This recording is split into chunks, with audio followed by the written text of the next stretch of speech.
All right. Whew, I don't know what's going on here. You know, little technical difficulties, but that's okay because we back, baby. Let's go.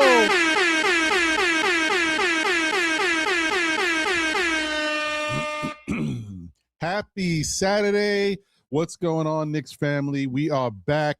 The weather is starting to weather again. It is currently 53 degrees, going up to a high of 57 in the New York area. It's sunny. Let's go, baby!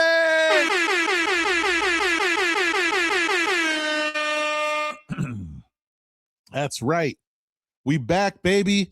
You know, everything's happening again. Guess what else is happening again on full time? That's right, full blast. Iced coffee is back for me. Congestion is back. Let's go. Ting-a-ling-a-ling. School bell ring. Iced coffee's back because it's spring. No? Okay, anyway. So, yes, man, we are back. I got the pinky up because we drinking banana flavored iced coffee. Let's go.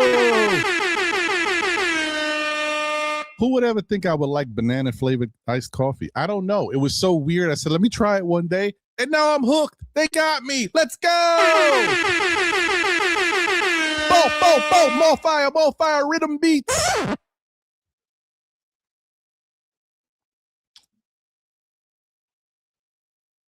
That's where we're at right now, folks. That's where we're at.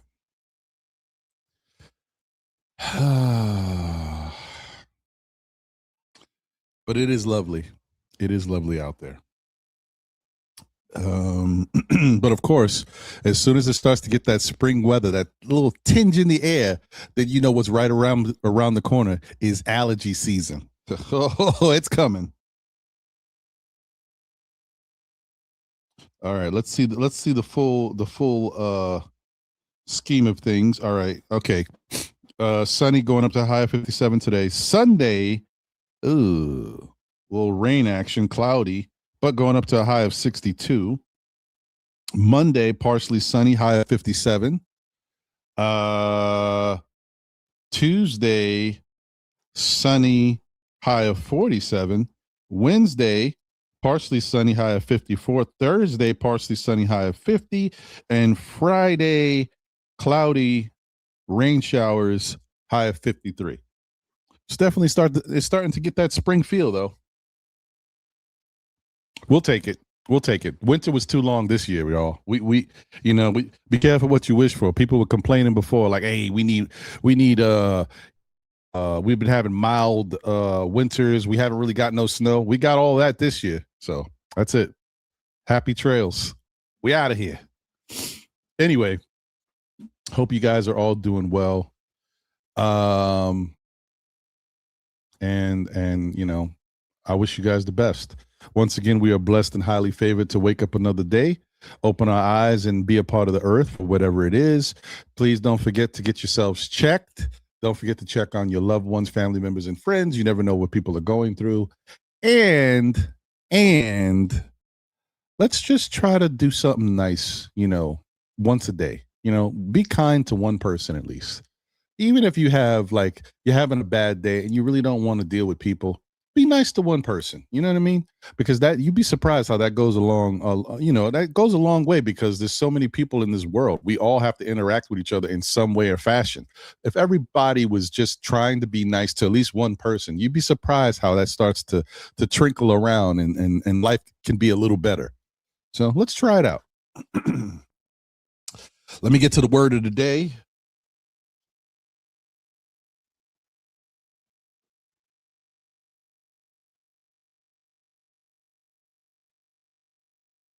Wow. I didn't even think about you heard what I just said. And look at this word of the day. This is crazy. One cannot conquer the evil in himself by resisting it, but by transmitting its energies into other forms. The energy that expresses itself in the form of evil is the same energy which expresses itself in the form of good. And thus, the one may be transmuted into the other. So, put out good, kind, positive energy, and it all, you know, it all translates into, you know, better life, and other people can gravitate to that and pick that up. You put out negative energy, it's the same thing. They'll gravitate to that and pick that up. So back to what I just said, Who knew? Try to put out, nice energy, kind energy. Do something nice for one person a day. You know what I mean? Or be kind to one person a day at least. You know what I mean? You see an old lady struggling to get across the street, walk her across the street.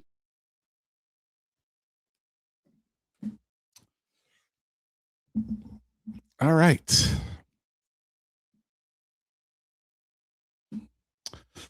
So, you guys know normally I have to get a lot off my chest when I start these shows on Saturdays because I know once we get the panel going, other people are speaking, and I try not to speak as much. I do give my opinion and takes, but this moment is for me to really get off my thoughts uninterrupted, right? I don't have a lot to get into today. I'd rather just have the conversation with everybody, whoever joins. We'll talk about it a little bit more in depth. But what I will say is the Knicks are in a weird place. I don't know what's going on, to be honest. Like, because I don't know what's going on and there's no real rhyme or reason for it, you start to speculate. And speculation could be a problem. You know what I mean? Because, leaving the mind to its own devices and multiple thoughts, you start to just put different narratives together or different thoughts and opinions and ideas in your head. And you don't know what's right, what's wrong. You just coming up with different hypotheses. Yeah, this is what's going on. Maybe they're doing this. Maybe they're doing that. Nobody knows the answer. If you ask me some of the stuff that's swirling around in my head, for whatever reason, the Knicks play down to their competition at the moment. For whatever reason, they are going down in the first quarters. Not even just the first quarters. They're going down in the first halves of games. They're letting teams get out to leads on them and hold those leads for the whole first half before they come out at halftime and actually start playing basketball. Now, the person in me, in the back of my mind, I'm also thinking, are the Knicks doing this on purpose?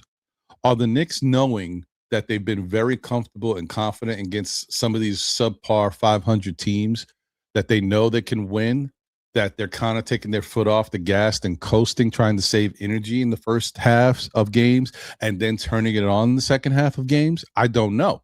I'm speculating. I'm not saying that's true. I'm just saying, like, there's a lot of different things that we don't know. Who knows what they're doing? But it doesn't make sense. It doesn't make sense that you can go down to every team, that especially sub 500 teams, in the first half of games, and I can't understand. That doesn't make sense to me. And last night the Knicks won by 1 point versus the Brooklyn Nets. Now this is the same Brooklyn Nets team that the Knicks beat by 50 plus points. Now, I'm not saying that I expected the Knicks to beat them by 50, 40, 30, 20. I wasn't thinking any of that. I just thought that the Knicks would win, and I thought they would win comfortably. But to see them struggle throughout the whole first half, to be down, then to have to come back in the second half, then take a lead, and then win by 1 point, I'm like, what the hell is going on here? You know what I mean? Don't get me wrong. Any team can come out and show some fight. And this game did have some chippiness, so that might have gotten the juices flowing for the Nets. Like, the young players might have felt a little, disrespected. And maybe that forced them all to play a little harder. Don't care. Talent is talent, right? There's no reason why that team should have been able to hang in there with the Knicks throughout 4 quarters and the Knicks win by 1 point. So, I don't really get it. I don't know. I don't understand. But I do feel like, whether they're willing to admit it or not, I do feel like the Knicks are coasting right now. I do think the Knicks know, just like we as fans and the media knows, the Knicks have one of the easiest schedules down the stretch of these last games, except for this little road stretch that they're going on versus OKC and other teams. That's going to be a little funky. OKC, Houston's in there. So, yeah, I know the Knicks knew that, but I do know that they knew they had one of the softest schedules at the end. So I kind of think they're coasting a little bit, to be honest. I think I think it's a bad way to play, but I do think that they know that they're playing subpar teams, and I think that they're not worried about the game. I do think that they feel that they can turn it on when they want to, and that's why they're playing this way, because it's continuing to happen. And I can't believe that all of these teams jump out the gate against the Knicks, and the Knicks cannot get back into the game against all of these teams that they were beating handily all year. So I do believe that the Knicks are coasting a little bit. Like I said, you're playing with fire that way. I think it's kind of dangerous, but that's my opinion. I could be wrong, but there's too many things that don't make sense to me. And watching the Knicks play these same teams and beat them comfortably throughout the year, and now all of a sudden it's happening to all of the teams consecutively. I don't believe it. Sorry. So yeah, but I definitely think that this is playing with fire. I don't think this is the way you should play. I think they better be very mindful of what's going on, because that first game on that road stretch against these good teams, they're going to get a wake up call. That you can't create a pattern like this, excuse me, and then think you're going to be okay. Nope, can't do it. So we'll see where we go.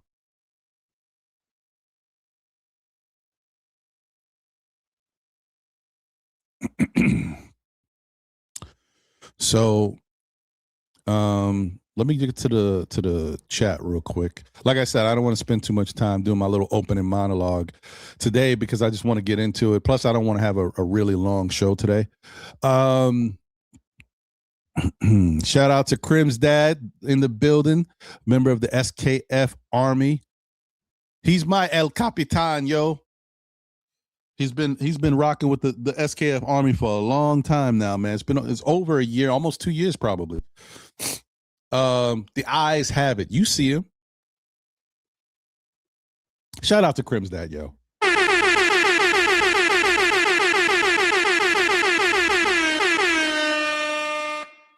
All right. Crim's dad says spring has come and so has happiness. Hold on, life will get warmer. Ooh wee, I like it. I like that, Crims. Crim's dad. Why do I always say that? You know what would be interesting, Crim's dad? If Crims got on here in the chat one time for the one time. What up, Crims? I want to say that. One time for one time. Shout out to Walter Blackman, a member of the SKF Army. Said, good morning, Ron, and my Knicks family. Salute, Walter. Hope you're doing well, my guy. Appreciate you.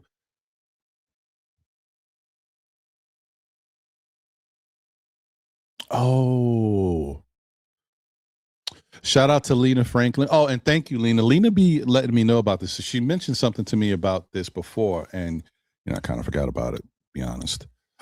She says, hey, Knicks family, today I'm going to the Omni fan sisters for meet with the Knicks players, Deuce McBride, for a meet and greet, and he's going to talk about his children's books that he created.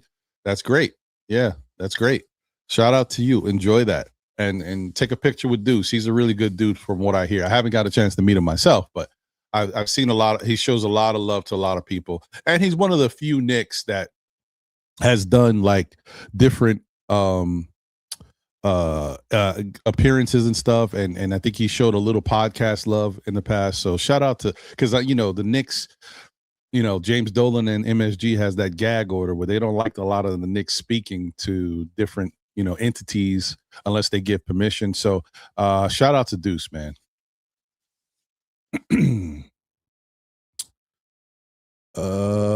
Darlene Bryan in the building. Let's go, Darlene. Let's go, Lena. Says good morning, Ron, in the chat. Sha Powers is in the building. Salute, salute, salute. What's going on, Sha? One half of the Knicks Real Talk crew. You already know.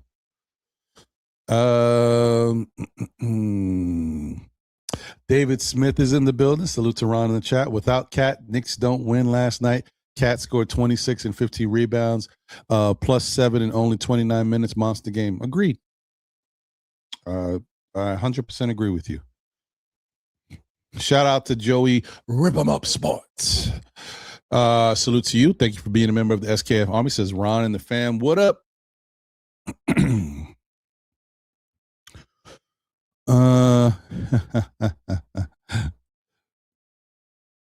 Wonder Woman is in the building. Let's go. Wonder Woman says, good morning, Ron, in the chat. I hope everyone enjoys the beautiful day. Yes. Yes. Salute. Oh, we got a super chat in the building.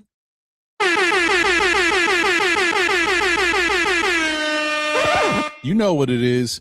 Shout out to David Smith. Thank you for the generous super chat. Says the inmates are running the asylum on the Knicks.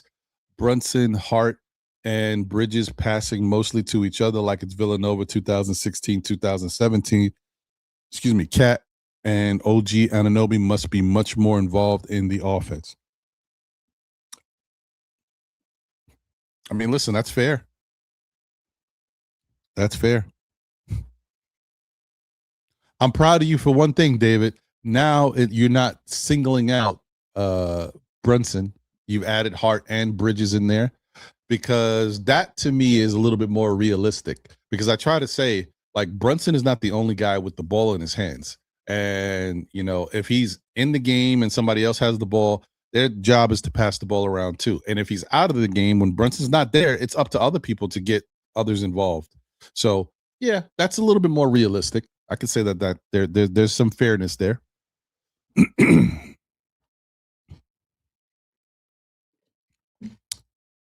Although I I'm overthinking it, but I will tell you, sometimes I feel like in this Nick offense, they do need to pass the ball to other guys, not named OG, not named Cat, because these two dudes know how to score on them. They can get it. Like OG's starting to learn how to get it himself, and we know Cat can get it, but some of these other guys are struggling.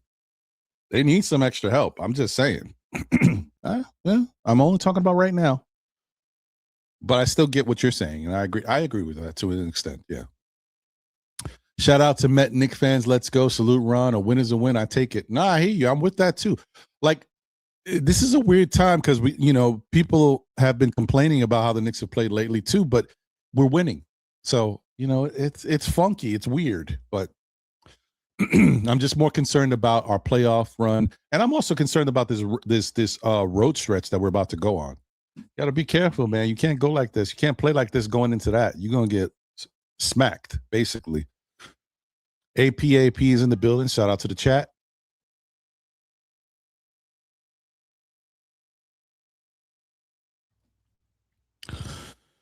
Uh,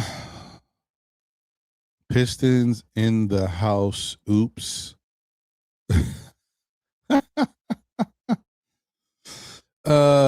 Bag of Jones is here. Salute. Cat once again proved why he is the best player on the Knicks. Brunson is being exposed. Every team knows how to defend it. Yeah, but Bagger, every team is doubling and tripling him. Now, I don't want to throw the triple out there too much, but every team is doubling. How do you think any player can score consistently when they're constantly getting doubled? If I pulled up the most double teams in the NBA as far as rotation play, how, don't you think Brunson is the top of the list? Not number one. I'm saying in that top echelon. Like, at you already know that Brunson is one of those players that people are complaining about him holding the ball too long, right? So if the defense knows that Brunson is going to have to move the ball, and they know that if they double team him, you're going to force him to move the ball quicker. I mean, what do you expect?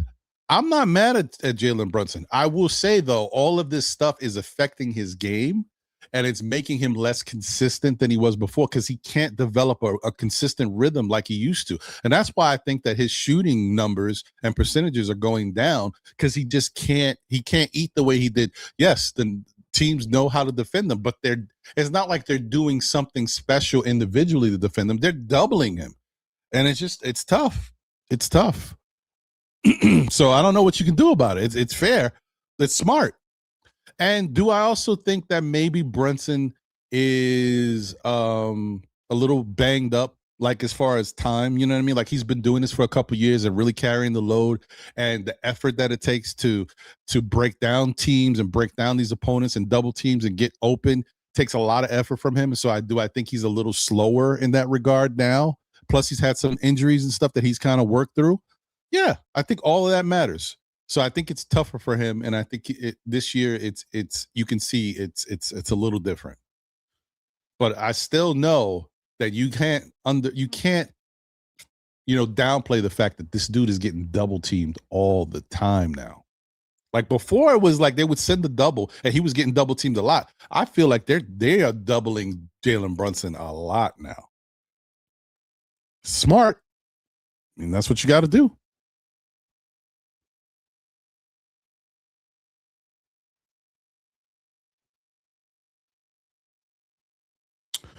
Um,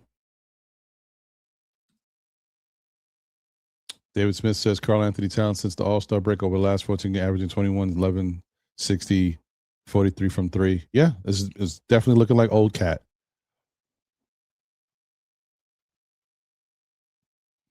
APAP says, I got to see Cat in person yesterday. You are right. He is as good as you say he was. Nice.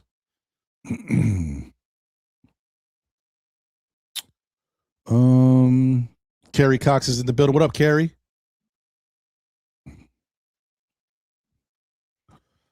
Ron Man, the chosen one. What up, Jay? Said peace and blessings to my brother Ron in the chat. Salute.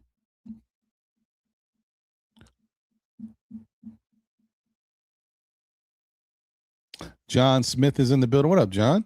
Says March 7th net versus Pistons 107, 105. Nets won, so it could be normal, and we are over exaggerating as fans.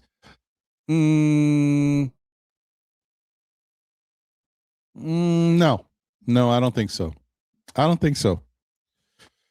I don't think so. Because I think, and the same thing I'm saying about the Knicks is the same thing I would be saying about the Nets for that Pistons. I mean, for that net game. I mean, Pistons for that net game.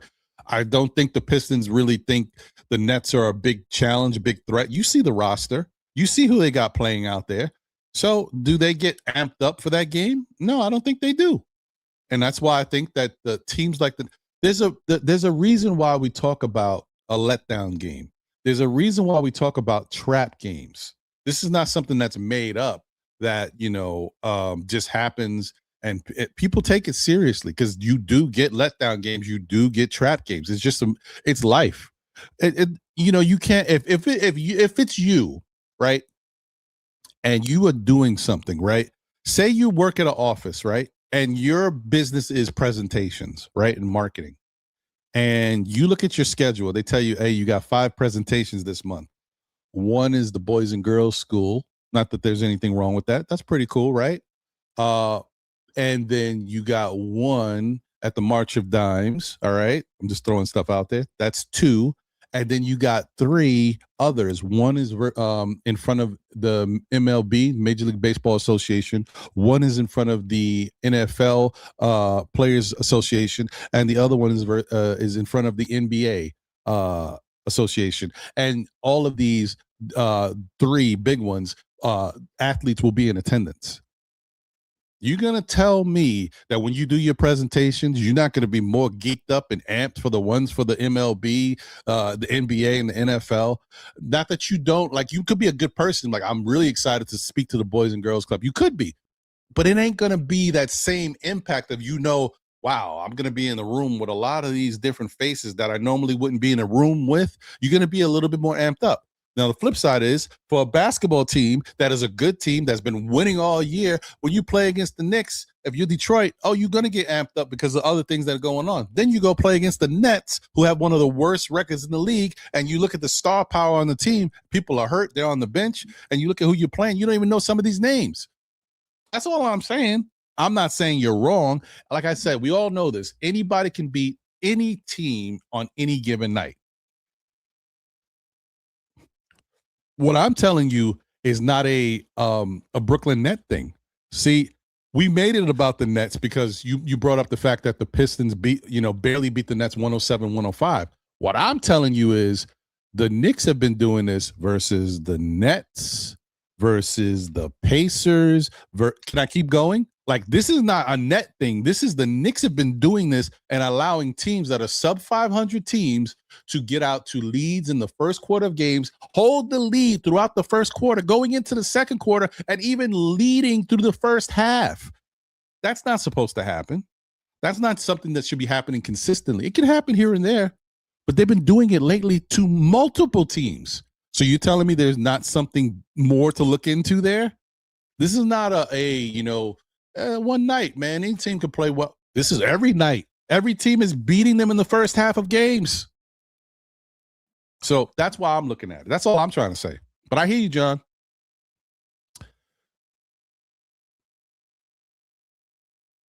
And shout out to you. I appreciate that. Jay says ugly wins and Cat. Yes, Cat has been the best player of late. Agreed. He is. And it's just bad. I don't know what's wrong with this team. Why can't they all be on the same page? When the rest of the guys was hot and on, Cat was off. Now Cat's on, these guys is off. If we could just get everybody to play on the same page, we would be a monster. And shout out to Jay Chosen for being a member of the SKF Army, by the way. All right, let me breeze through. Okay. Hey, let's go. You know what it is. Thank you for the generous super chat. APAP said, Ron, I learned yesterday winning is hard. I will never criticize the Knicks again. Those Nets came to play, and they are well represented. That felt like a road game yesterday. Shout out to everyone. Oh, 1 second. Got a delivery, I guess.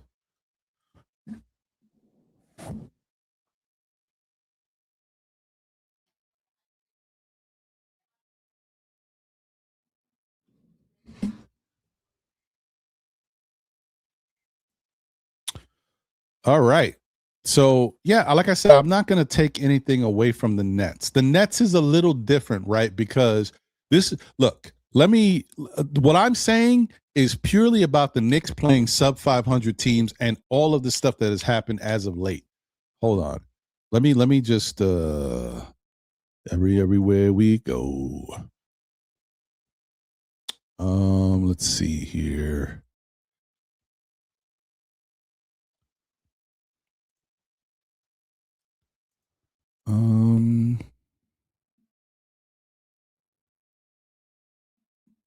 I hate when they give me.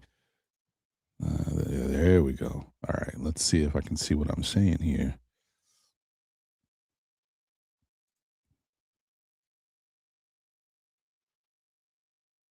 All right. Look at this. It takes me all the way back to the beginning of life. All right. So this is what I'm talking about right here, guys. You know, the Knicks beat the Brooklyn Nets by 1 point. You guys saw that roster. Now, what I will say about Brooklyn is, remember, I'm sure that coach, I forgot his name, but I'm sure he told his players, look, the last time we played this team, they embarrassed us historically. Okay. Let's play with some pride. Let's play with some heart. So that game last night was the Nets really trying to show that they can hang in the NBA and feeling like they could take back some of their dignity because the Knicks did blow them out by 50 plus points. I'm not talking about that, guys. The Nets game is a little bit different because they have a lot of fire in their belly from how they were embarrassed that last time we played them. But it doesn't matter to me. I get how that game is different, but still it doesn't matter because it's a pattern of stuff that what I'm talking about. Knicks won 93-92. The Nets were leading the whole first half. Then we got the Knicks versus the Pacers. The Knicks won 136-110. The Pacers was winning in the first half, and they came out the gate hot in the first quarter. Like, it's the same thing. Next, Golden State. The Knicks won 110-107 by 3 points. You guys saw who played in Golden State. No Draymond Green, no Steph Curry, no Jimmy Butler out for the season. Like, you know what I'm saying? You saw that lineup, and Golden State was winning most of that game. Like, then we played the Pacers before that. Same thing. Where's the Pacers? Okay. Is that it, Ron? No. We played Utah. Utah was leading the first half. They won the first quarter and was leading in the second quarter. It's the same thing. Yes, the Knicks won 134-117. This is 1, 2, 3, 4, 5. A pattern of 5 games versus sub 500 teams. 5 games in a row this is happening. You don't think that's an issue? You're not like, hey, what's going on? This is a pattern. Am I the only one? I don't know. Anyway, that's all I'm saying, guys. That's all I'm saying. Not going too crazy. Knicks is winning games, but I'm just telling you, like, it's not the right pattern to pick up. You don't want to, something that happens 1 or 2 games. Okay, it happens. Something that happens 5 games in a row. That's a pattern.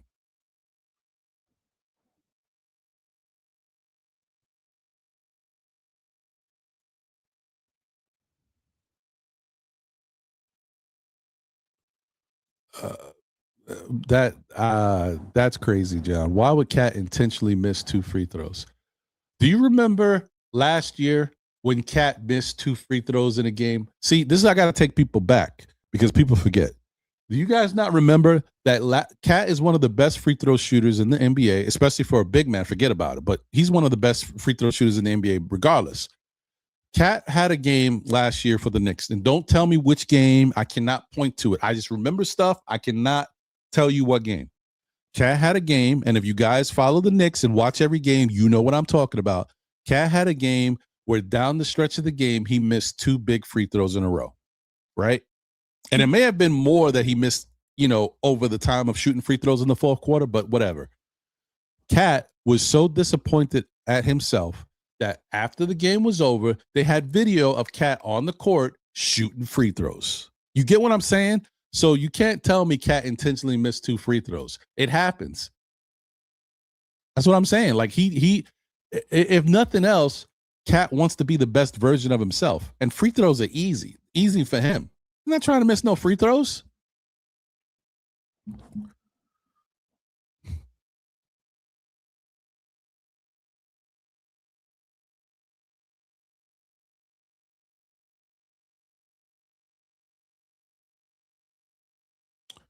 Baggett says Brown and Tibbs, the worst winning coaches in NBA history. Players win games for them despite their poor coaching. How can you take Cat out the game when he is hot and keep Bridges in? Shake my head. I don't know when you're talking about. If you're talking about in the fourth quarter, I mean, he's also trying to do like offensive, defensive type substitution stuff. If that's what you mean, but if you mean earlier, I can't, go against you there. But in the fourth quarter, I understand it a little bit more, especially down the stretch, But so I don't know when.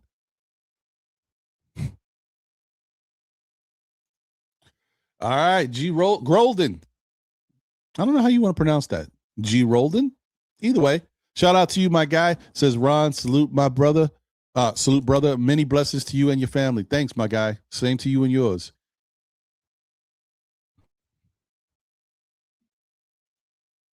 John says, good morning, Ron. Hit the likes. Brunson resisting taking over the game and trusting in his teammates. Ugly good win. Well, yeah. I mean, I also think that Brunson is having a hard time taking over. When the smart thing about defense that I've mentioned to you guys before that the Knicks have done in the past is breaking somebody's rhythm or not allowing somebody to get in a rhythm is very important in the NBA. Sometimes you can't stop players, right? But if you play good enough defense to allow them to not get consecutive good looks at the basket so they can create a rhythm, if you make a mistake or you get burned when they're wide open, sometimes they don't hit the shot just because they don't have the rhythm. So you've done your job. You can't stop a player who's really good all the time. But if you can play good enough defense with them that they don't have a rhythm going into these moments to these shots, you'd be surprised how people miss even wide open because they just don't have that rhythm. And that's what they've been doing to Brunson.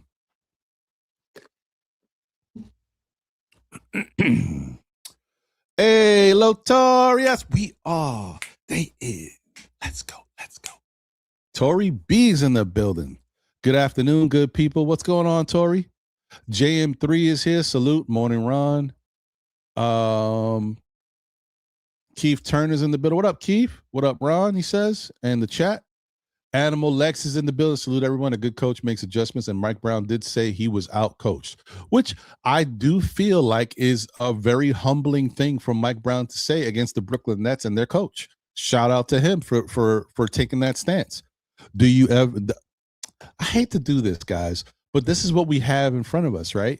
Do you ever hear Tibbs say he was out coached? Ever? Did you ever hear him say that? And we know he's been out coached. But either way, I'm just saying. I'm not saying Mike Brown is the best. I'm just trying to say, I take things for what they are, and sometimes things are refreshing, especially when you say something like that publicly. I can respect it.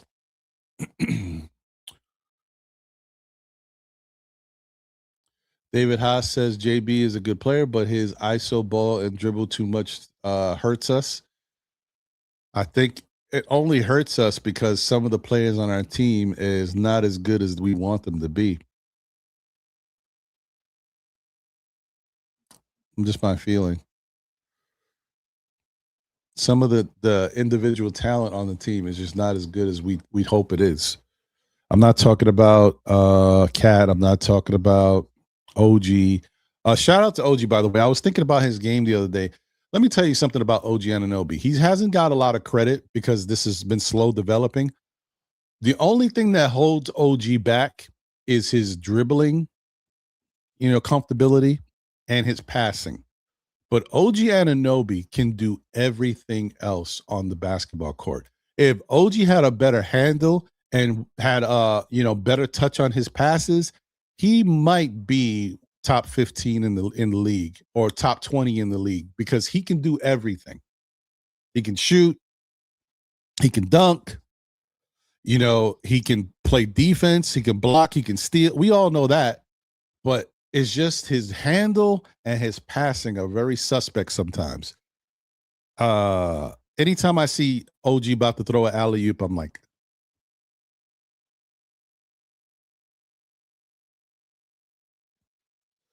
it's just one of them things. Can't be great at everything, I guess, but he can get better. Chris Gotti's in the building. What up, Chris? He says salute. Heem is in the building, says Josh.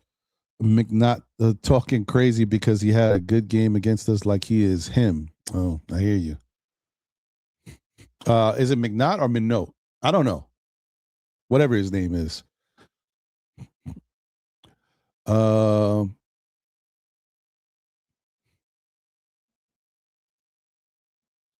Crim's dad says Brunson has been slumping since All-Star break, but he will turn it around, as did Cat. Cat and OG best Knicks since All-Star break. I agree. I agree.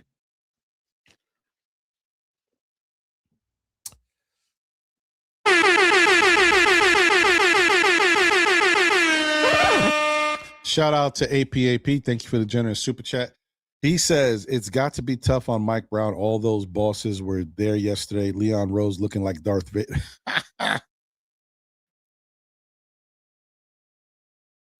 Yeah, I agree.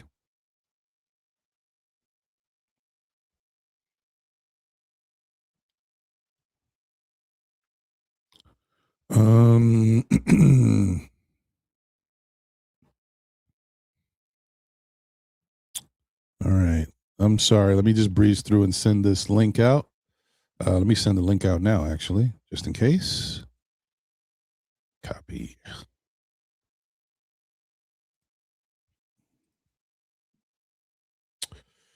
All right. Travel Vibes is in the building. Salute, family. Good afternoon, everybody. Salute, Travel Vibes. Good to see you.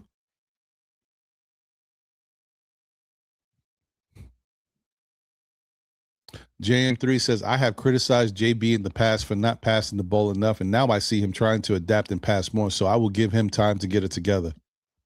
That's fair. I hear you.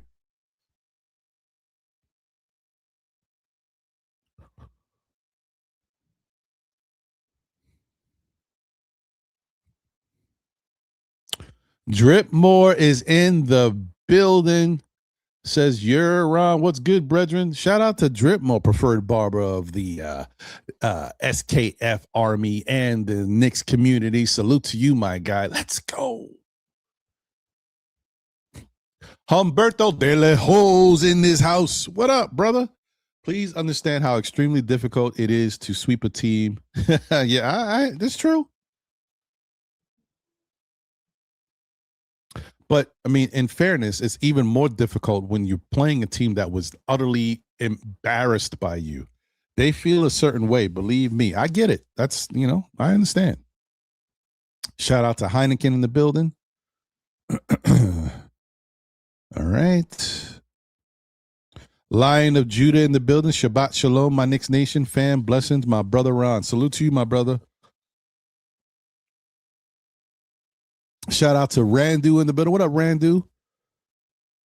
Charles Turner the third is in the building. I think this is just them. Yeah, I mean the Knicks are who they are. That's true. Heem says, "Is it true that Mike Brown said Muhammad Diawara is not going to be in the playoff rotation?" No, I didn't hear that anywhere, and I don't believe that. I do believe that he is going to do what he feels is the best to win games, and I don't think he wants to show his hand on how he wants the Knicks to come out in the playoffs. So, if that was the case, he might say something like that, but I don't believe it. So yeah, I wouldn't worry about that. Muhammad Diawara has been a part of the rotation going forward a lot. Even the fact that he's given Jordan Clarkson some time, you see Mo's back in it. So yeah, I wouldn't. No, I don't believe that. Dwayne Dennis is here. Tough win last night. The Nets played well. They did play well. I'm not taking anything away from. I'm just talking about the Knicks and the level of urgency and how they approach this game. You know, and how they've approached the last 5 games.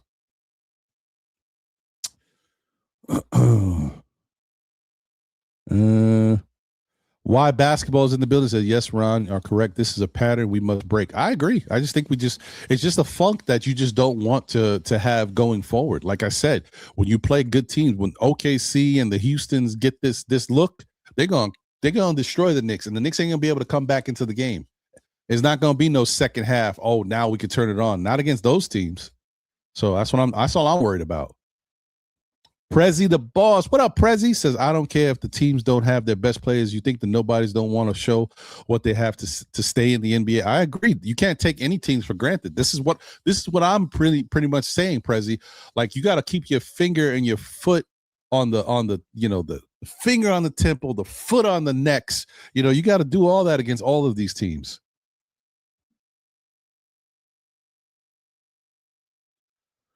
Uh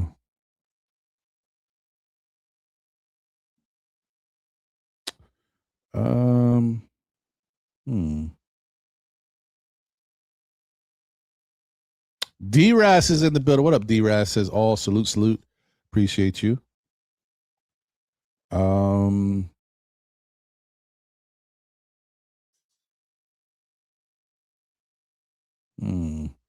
okay.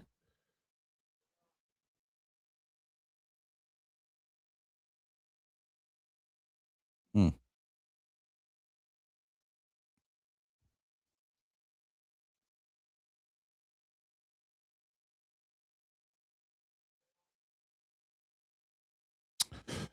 Tori says, "Prove. Oh, if the shot was falling, he'd pass way less. It is what it is. I love JB, but he's been off, and I don't like it. But I can't point it out. He's been horrible. Yeah, I mean, I think what it is, Tori, is that he's been getting double teamed more than ever before, and they're just really making him very uncomfortable out there. Plus, we know that something's been on his mind because he's been passing the ball a lot more. Not just because he's getting double teamed, but because the fans are asking for it, the media maybe. I don't know, but he's hearing. Jalen and Josh, they're very social media heavy, just like Mitchell Robinson. So they see what's being said, and I think Jalen has tried to pass the ball more. But as I said, too much passing for him along with the double teams, it's all broken his rhythm, and he just doesn't look the same. He can't turn it on whatever he wants to. Not in today's NBA. Not when teams are trying to stop you. They're playing him better when it comes to that.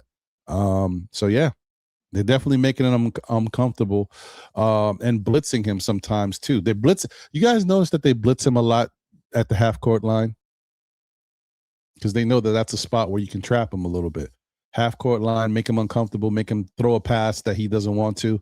It's all smart basketball.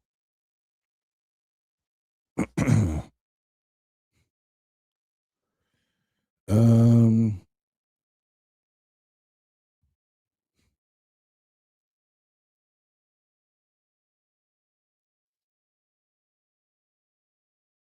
hmm. Let me see here. Hold on.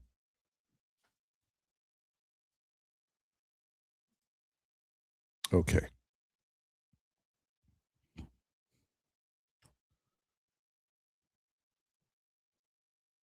Um, I don't. I don't know, Bagger. I don't know, man. Uh, LaMelo Ball is a better all-around player than Brunson. Ah,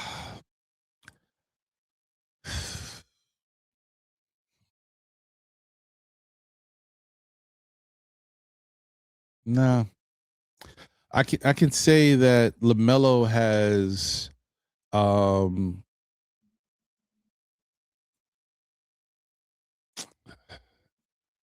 he's just different, right? LaMelo is just different, right? Because he's got a handle. He can shoot the rock. He's got a great layup package. Defensively, I don't know how good his defense is, but I will tell you one thing that LaMelo has that Jalen Brunson doesn't have: 5 more inches of height. LaMelo is 6'7", guys, 6'7", and we can't do anything about it. But what if Brunson was 6'7"? I told you guys before, if Brunson was 6'5" or 6'6", he would be one of the best players in the league. If not, well, he would definitely be top 5, in my opinion, without question. Without question, because that extra height would allow him to play better on defense, and he would be able. He's cooking dudes now. Imagine if he had extra height. Kidding me? You guys know Brunson can dunk, right? But he doesn't dunk because he doesn't get that high off the ground. Give him another 5, 6 inches.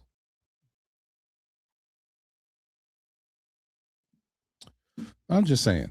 I'm just saying. That's all I'm saying. That's it. I'm not going to go too crazy. He got his height. That his height is what it is. So can't change that. Shout out to Manny Mikal Bridges with the $150 million heist. I know he robbing the bank right now, but it's all right. I'm sure he's going to make it. I'm telling y'all, I feel good about him in the playoffs. I know he's going to do something. JJ47K in the building says, salute Ron.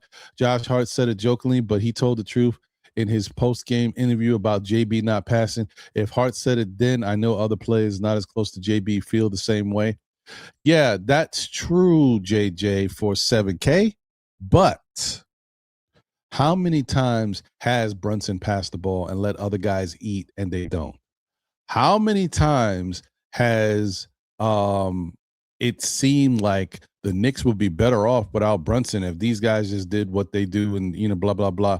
Remember last year when Brunson was hurt for 15 games and the Knicks went 9-5? 9-6. They went 9-6. You guys know that some of those games down the stretch, you say to yourself, man, the Knicks played good, but there was something missing. If they had Jalen Brunson, we could have won this game. That's all that's the only thing I'm saying.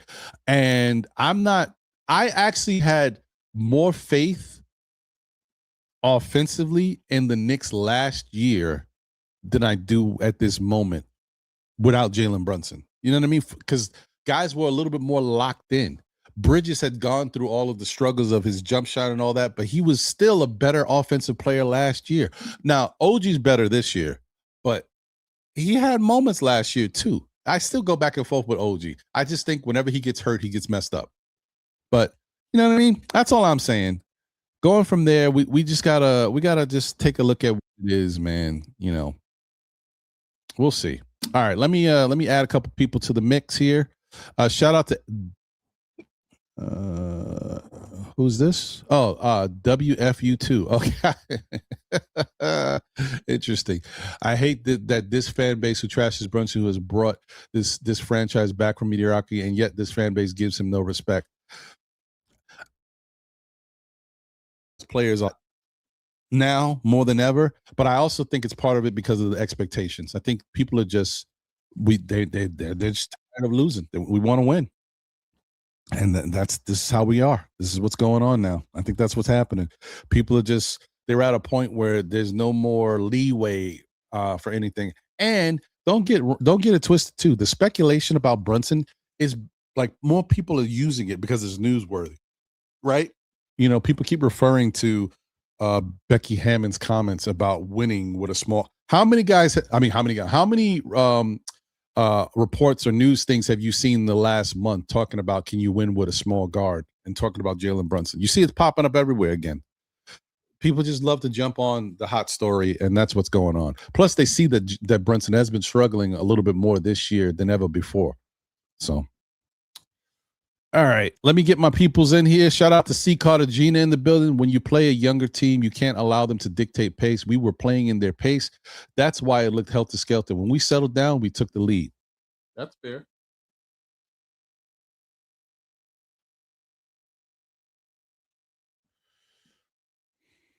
All right. All right, let me bring my peoples up here and let's get it cracking. He says, "Forgive my name. It changed. I don't know why. Yeah, I don't know. I think YouTube did something where, whatever your original name was or something from back in the, like everything's it's showing that way. It's yeah. I don't know what they did, but that's what they've been doing. All right, let me bring people's up. Oh, we got D-Rex in the building. What up? How y'all doing? What's up? Other two people loading. Always good to see you. Boom, we got Tori B in the building. Notorious, we are. Let's go. What up, Hello, Tori? good people. Hey. Victoria, how you doing? Oh, I got to switch from the 4 to the 5. Hold on. We got Jay Chosen in the building. What up, Jay? Stack with all the heavy hitters. Salute. And What up, sis? last but never least. Drum roll, please. Oh, Shop pow. Mm-hmm. All right. Salute to you. Shout out to Sherwood in the building. Good afternoon. We don't just have a small guard. Our winging guards are undersized and unathletic. Listen, that's something that don't change, man. But we got to win despite all that. This is the team that Leon Rose put together. This is what we got. We got to make it happen. All right.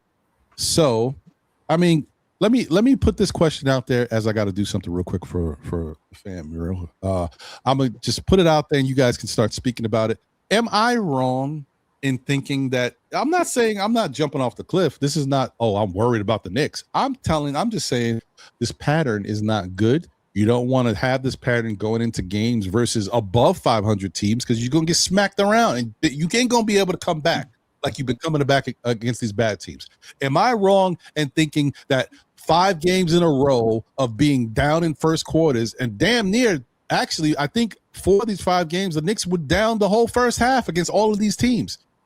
Am I wrong in being concerned about this? It gets old, Ron. It gets old really fast. That's what I'm saying. Like I'm like, come on, what are we doing here, y'all? We're better than this. You ain't wrong. And there are such things as ugly wins. A win is a win. That whole thing is starting to get. I'm grateful for the win. Yes, you're gonna see it on the thing. We won. Great. We should not be winning that way. Not against Brooklyn, Indiana, those 2 teams that had nobody on it. That keep it going, Jay. Keep it going. That is just it's ugly. It's not championship basketball. And blaming who, whatever. You see, I already put up there that Cat's cooking, so it's like I don't dislike anybody on the team specifically for just disliking them. When they're cooking, they're cooking. When they're not cooking, they're not cooking. And there's a couple that are not cooking, and I got your point on what you said. I get it. If he's missing, let him keep passing. I'm cool with that. I'm actually cool with that. So I'm gonna leave that. That's done. I heard it. I accept that.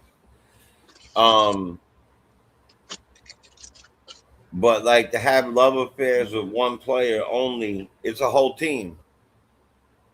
And I think the reason why they seem to be not so cohesive at this particular moment. And we might blame one person, blame the other person, but it always starts with the coach. It always does. So something's going on where we're not doing what we're supposed to be doing because we're a very, very talented team. You know what I'm saying? So, like, to What, be as what, talented as we are, Sean, I'm sorry about that. Let me I'll say one more line. yeah. I'm just trying to hold it down to Ron come back. Yeah, no doubt. And I knew what you're doing. I just want to finish that. To be as talented as we are, you know, and that's exactly it though, Prezi. It is the front of the jersey. It's not the back of the jersey. It's the Knicks. I'm not out here wearing, let's go to the New York Brunsons. Let's go to the New York whatever. It's the New York Knicks, right? We want them to win. I don't want to see this trash. I want to see. Look. Two things can be right at the same time. I don't want to see this trash, but I'm glad they won. It's ugly. They won. What can we do to fix that? Shah, go ahead, man. I'm sorry. What do you think, Rex? What do you think about the last couple of games? How things come into effect, and with this lackluster starts that we've been having? I mean, it's kind of a whole thing that I'll defer to somebody else until Ron is back. How about that? So we can get everybody's take, because I feel like I'm going to repeat myself when Ron comes back. How about you, Shaw? How about you go first? How about that? I mean, I was just trying to keep it going because Ron's got to be answering a bell for it's probably got some Amazon package or something going on. Latoya, you in the building? Yeah, I sent them coffee. I think that we in that portion of the season where we playing like the dregs of the NBA, right? We're not playing above 500 teams, and I think sometimes you play the record and not the team. So they walk into the building thinking they're just gonna win and get surprised when those teams are actually out there fighting for the W. So it's a lot of that I feel like is going on. I don't think that the team just can't beat these sub 500 teams. I just think that they're not getting up for it. I feel like they're just like waiting for the playoffs. Like they know they could turn it on and beat the team. So they're like, we're just going to play around a little bit and then we'll come back and win. Or I'm 100% wrong and it's all Mike Brown's fault. And we got a real problem. So I want to defer and say we're just not getting up for these teams. Like you think about this, right? You beat a team by 50 points. You think the next time you come into their building, they not going to play hard? You got to have a little bit of pride with yourself. So the Nets came to play. Like it's not like they've never beat a good team. They beat Detroit, they beat Boston. Like they're basketball players. They get to check the play in the NBA, and sometimes you come to play. And they came to play. I would have came to play too. They got smacked up by like 54 points. I think sometimes as fans, right, we get a little caught up in the how we won and why we won. We won. Take the W and move on to the next game. We got some hard games coming up, and we'll see how we fare against the real competition in the league. And I don't mean that in a disparaging way. I'm just saying, like, those below 500 teams, I'm not worried about them because we're not going to see them in the playoffs. I'm rolling right with you, Latoya. I mean, I think the Knicks have been playing down to the teams that they've been going up against. Right. And the best thing about the Knicks is that they're a good comeback team. You know what I mean? You put them down in the doldrum and put them down by 21 points, and all of a sudden the defense is top in the league and the offense is popping. And I mean, not too many games that they have done. I mean, it's been a lot of games that they have done that hero style ball, if you want to call it that, even from last year when we played Boston and these teams like that. I'm glad they got it in them. I don't like to see it as much. But I'm glad they got it in them because, I talk about, keeping teams to about 26 points a game. You know what I mean? A quarter, excuse me. You know what I mean? And then this way we can, if we could range somewhere from 28 to 32 points a quarter, you know what I mean? Because if we're doing 117 points a game, that's somewhat around, how we get there. So I just think the Knicks got to, they know it. It's not like I'm the guy to talk about it, nothing like that. They know it. They said it themselves. They started. Even Brunson saying it. We don't know what the reason is. They asked last night, Clarkson about it. Was it Clarkson? One of the dudes with the long braids. I can't remember if it was Clarkson or Alvarado. But they asked them, and they couldn't answer the question either. So hey, it is what it is, man. You get the win. It's a nail biter, cardiac Knicks, hard beating, 2 free throws at the end of the game with both our best free throw shooters on the team, and you missed 2 and 1 to make this a hard game that they could have won. And ruin my money. Right. I was just getting ready to say, Jay. I sent Jay a picture of my my parlay from Prize Pigs. That JB 1 point cost me $800. Yo, you know that what? one missed free throw. I feel cost me $800. I feel like I created a monster too, and I feel so damn bad. When I saw it, I was like, oh man, I had it too though. That's why. Also, I was like, damn it, man. What have you done today? What have I done? No, we have a good time. It's fun. We have it's good that Tori's still that's a real Knicks fan. Tori's still in good spirits because believe me, I'm on that same page. I've had many a night. I have also happened that wasn't supposed to happen. So I have also.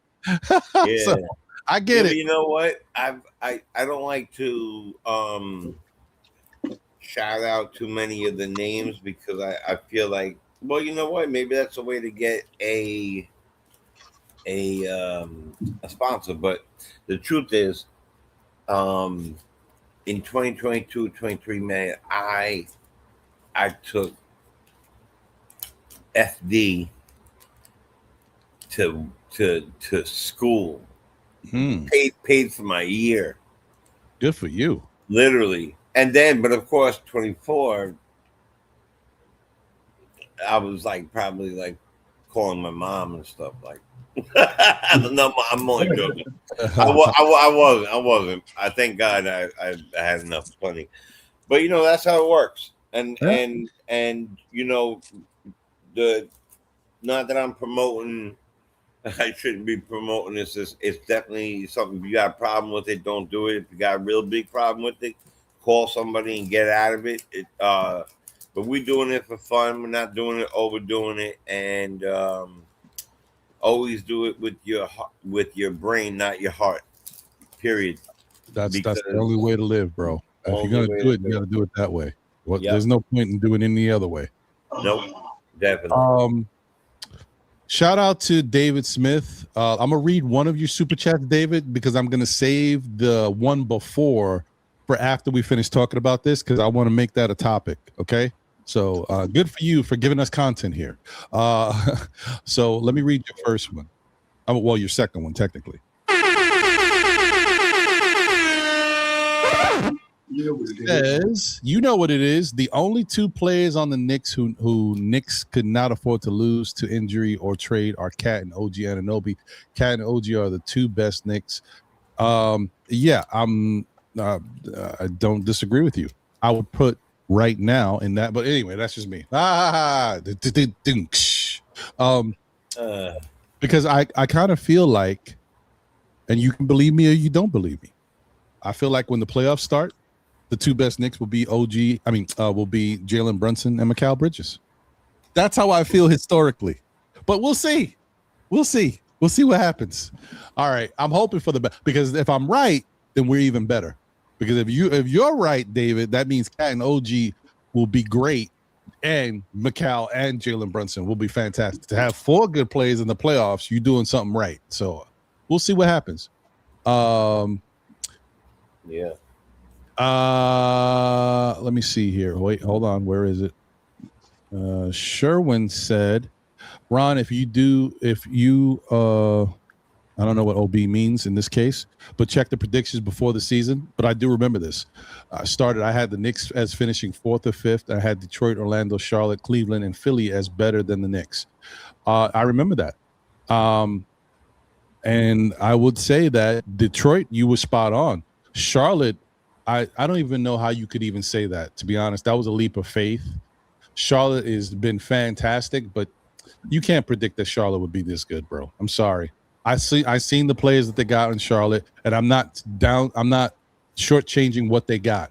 But the level of defense that some of these guys are playing along with the offense has been kind of surprising. I knew they could. Even Charlotte didn't know they were going to be this good. Yeah, I mean, they're right now. They're playing really good basketball. I don't even think that they still believe where they are right now. It's crazy. It's wild, bro. Detroit, okay, I can see that coming. Yeah. Orlando, I don't know what's happening with Orlando. I think Orlando. They've been hurt, man. Injuries. I know. 2-3 years in a row, man. Big players out. The Wagners, all of them. They're never healthy and they can't shoot. And Yeah, I that's would the say, fact. I think Orlando needs a reset. I think they got it, but I think they need to switch out a couple pieces because they got some damaged goods over there that It might be a chance to get off of Boncaro this year. it might be Boncaro might have to go. Boncaro. I'm not saying it's him, but I could see it. And then Cleveland and Philly, I'm not worried about either one of those. Although Cleveland made some nice moves. But Philly, Philly's gonna get better. I told y'all, I don't want to talk about it. We knew Philly had talent, so whatever. It is what it is. I still don't think. I'm gonna tell you right now. Outside of Detroit, I still don't think any of these teams are better than the Knicks. Facts. I just want y'all to know I'm working on getting Tyrese Maxey in a Knicks uniform. I'm working some back channels. You know what? You do what you gotta do because ain't nobody mad over here, Tori. Listen, Victoria, that's what we need. Another undersized guard, right? Listen, Tyrese Maxey is the truth. You can hold I like what him. size he is. All Knicks fans like him. I agree. I like him. Yeah, Max said that small. What he's like 6'4", 6'5"? I think he's 6'. Now, would he be the one? Would he be the one and Brunson be the two? He'll be a guard. I don't care what position. Yeah, he'll be a guard. Right. He could be the center. Just come on over, Right, son. he can be the center. So I would get what I want. 2 combo guards playing in that spot. Well, that's not a bad look because honestly, I like that, Tori. Actually, that might be even better and more comfortable for me than what I've been starting to campaign for off season. Because I'm starting to get out my Booker train, yo. I'm ready, Devin. Oh, I'll take Devin. Devin a bucket. Yeah, I'm on the Booker train right now. But Maxey, I'll take Devin. I'll take Maxey. That's not bad. I think Maxey over Booker. I'll tell you that. I'll take. I'm working hard at it. I'm working hard. Much more. Yeah. Well, we'll see. I like it. So I know you guys have probably already talked about it. So let me get to David Smith's. Oh, look at my guy. There he is. Boom. Hey, about time. I was wondering where you was at. What up, Nick Nation? What's going on, brother?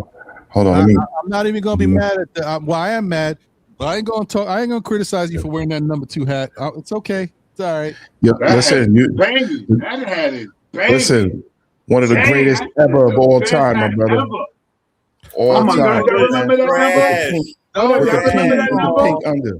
Y'all remember right that? here, You just took the name away. Just wore the color in the number 2. Y'all remember that number? That's how it go, bro. Y'all remember that? Oh, okay. He was the 3rd worst out of the 3 guys playing at the time. Stop it, please. Alex Rodriguez.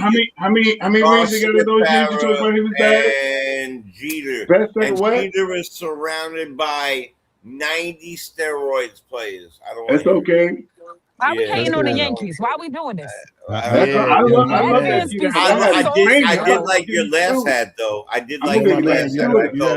You got to put down the pipe. You're talking craziness. You start talking about Jeter, disrespecting the captain, baby. Say the captain. Oh boy, here we go. The hat is fire. If I could find one with David Wright instead, then I'm definitely rocking it. So I like Victoria's hat the best. It's straight from Fulton Street, Brooklyn, baby. Right here. How we do? Fulton Street, right here. All right. So look, let me get to David Smith's because that. Your hat's fire, bro. You know what it is. Thank you for the generous super chat. David Smith once again said Jalen Brunson took $113 million pay cut in 2024, and he is eligible for a 5-year, $417 million extension in 2028, $83 million per year. If you are the Knicks, do you give it to him? I want your opinions on this, guys. I don't know. I feel like we might have touched this before, but whatever. We'll touch it again. Pause. I I am telling you right now, I love Jalen Brunson. That's my guy. That's my captain. You know, anytime somebody starts going, I'm not doing this ever. Sorry. Unless we win a championship and we're like, okay, let's just give them the money for respect for bringing something to the Garden that we haven't had in years.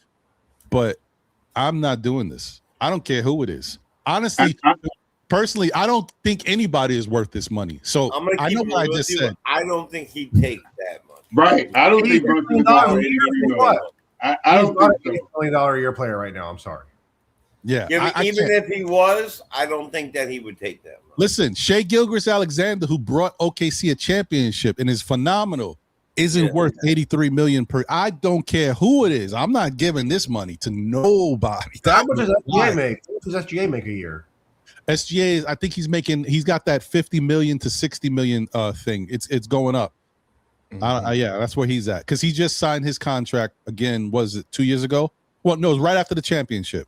Okay, they say it's the highest annual salary in NBA history. They say $71 million per season. Oh, so 71 is the top. Okay, starting next year. Oh, excuse me. Oh man, 71 million. Right now he's making 40, but next year 71. Damn, $30 million jump. That's a lot of money. Hey man. He's putting the numbers up. Gone. You know what really pisses me off will be about removed that? from that team next year by this summer. A lot of people are gonna bounce because you don't got money for them.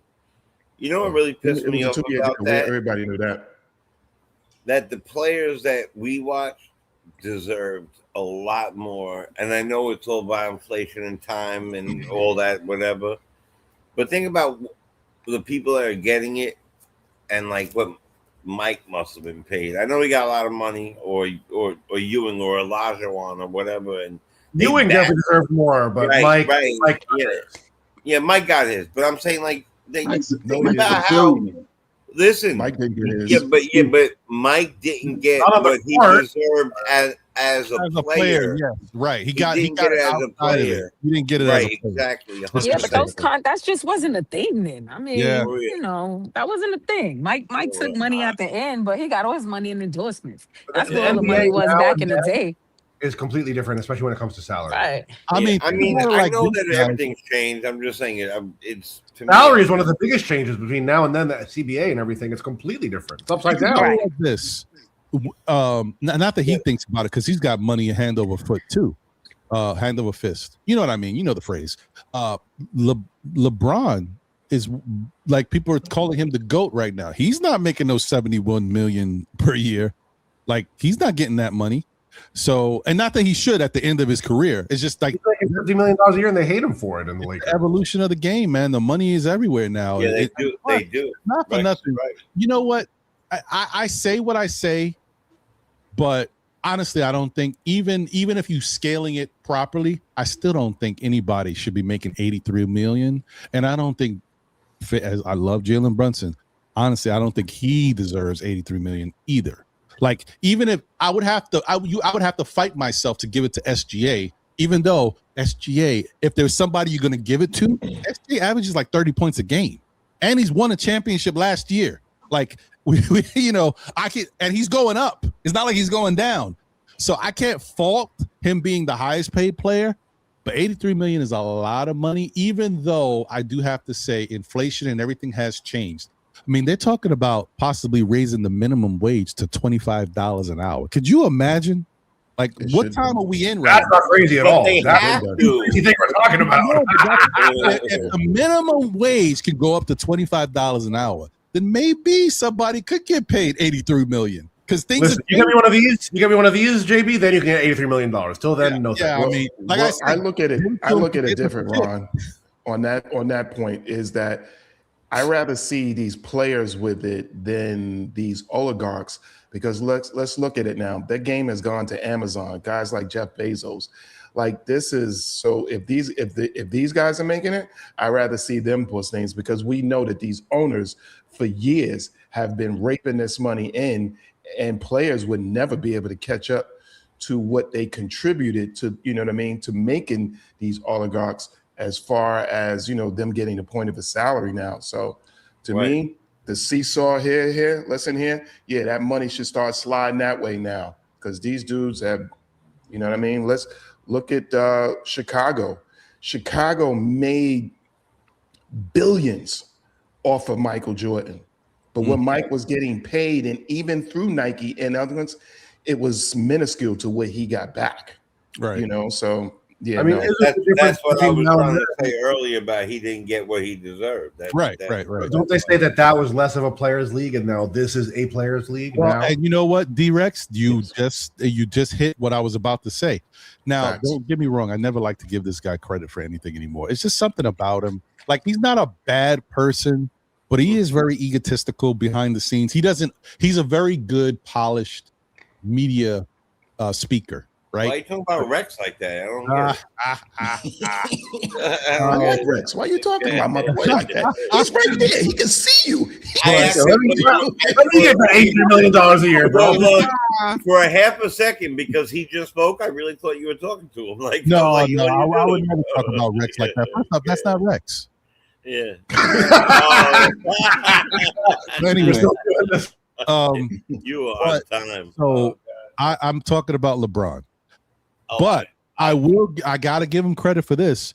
So for those that hate him, I'll say different things about him. Players love LeBron because if it's not for LeBron, Dwayne Wade, Chris Bosh, Carmelo Anthony, and Chris Paul, their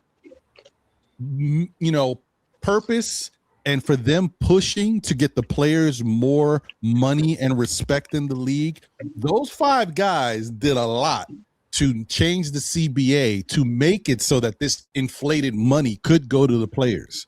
They had a lot to do with it. And they were also, the first group of players to start taking their money fast ahead of time because they knew what was coming in the CBA. And I not for nothing, wasn't Chris Paul part of the CBA? Wasn't he a part of the Players Association? I remember he was the president, wasn't he? Yeah. So they knew what was coming down the line, and they moved before everybody else could move. But anyway, the point that I'm saying is I got to give them credit for setting it up in this way that the players did start to eat more. Like, they had a lot to do with it, and LeBron was at the forefront of that. So, totally fair point. It is what it is. I don't like him for other reasons, but I got to give him credit for that at least. Listen, he's still a jerk. I agree. But yeah, it is what it is. It is what it is. You know what? He's only a jerk on the court. He's actually a pretty good dude, and he does do a lot of stuff outside in the community, and he does champion and he does give his opinion about stuff where other players shy away from stuff. I give him credit for that. I don't as a person, he may not be a bad dude, but he's not my type of dude because he just never did anything positive for my team and used us in his own way. So that's why I feel a certain way. But outside of that, he's probably okay somewhere else for somebody else. I mean, the Lakers are really mad at him. Like, the whole organization and team is really mad with him right now. I'm sure they are. Well, I mean, but bottom line is D-Rex, and that might be the racial justice component. 100% deserves all the credit, and the CBA deserves all the credit. 100%. But I just think that bottom line is LeBron is still playing, and he shouldn't be. This is what happens when a player is. It happens to all, especially great players, when they get to the end of their career, when they don't know when it's time to hang it up, and they still want to be looked at in a certain way, and they don't want to feel disrespected. And when that disrespect starts to happen, they start to feel a certain way. LeBron is getting that now. Jordan got it when he was with the Wizards, and then he eventually had to say, you know what? Now I got to get the hell out of here. Ron, the best case study is the Knicks. When LeBron played, we won, and when he didn't play, we lost. They're a better team without him. Yeah, that's true. All right, I'm just gonna say this: if your injury report says you have arthritis or something like that, I think you should, start thinking about retirement. When you when your injury report is, LeBron James is out the name for arthritis, that might be time for you to say, man, it's time for me to hang it up. Yeah, what When was you- it? It was when a you started sciatic. to Right? do- It was a sciatic or something like that. I It think it sounds like was. Yeah, what was the arthritis Something or sci- it was something like sciatica. that? It Something was was something. sciatica. I'm sorry, maybe I might have messed it up, but Could be. Look, hold on. whatever it was, I was like, he got what? I was like, man, it's time to go. Look, bro. He it didn't was cut it an all arth- back now. He said, I ain't gonna do it with the monk hat no more and stuff. I ain't gonna do the Right. monk hat no more. I'm just gonna cut it all back. And now the Close next leg. game after Right, next couple of right. games after that, you got arthritis, and I'm just saying, I'm not. He has both now. He has a sciatic nerve. Whatever it was something that I was like, sciatic nerve. That's common, but he had arthritis for sure because he had. It was arthritis, look right? at it. Yep. It was And now, arthritis.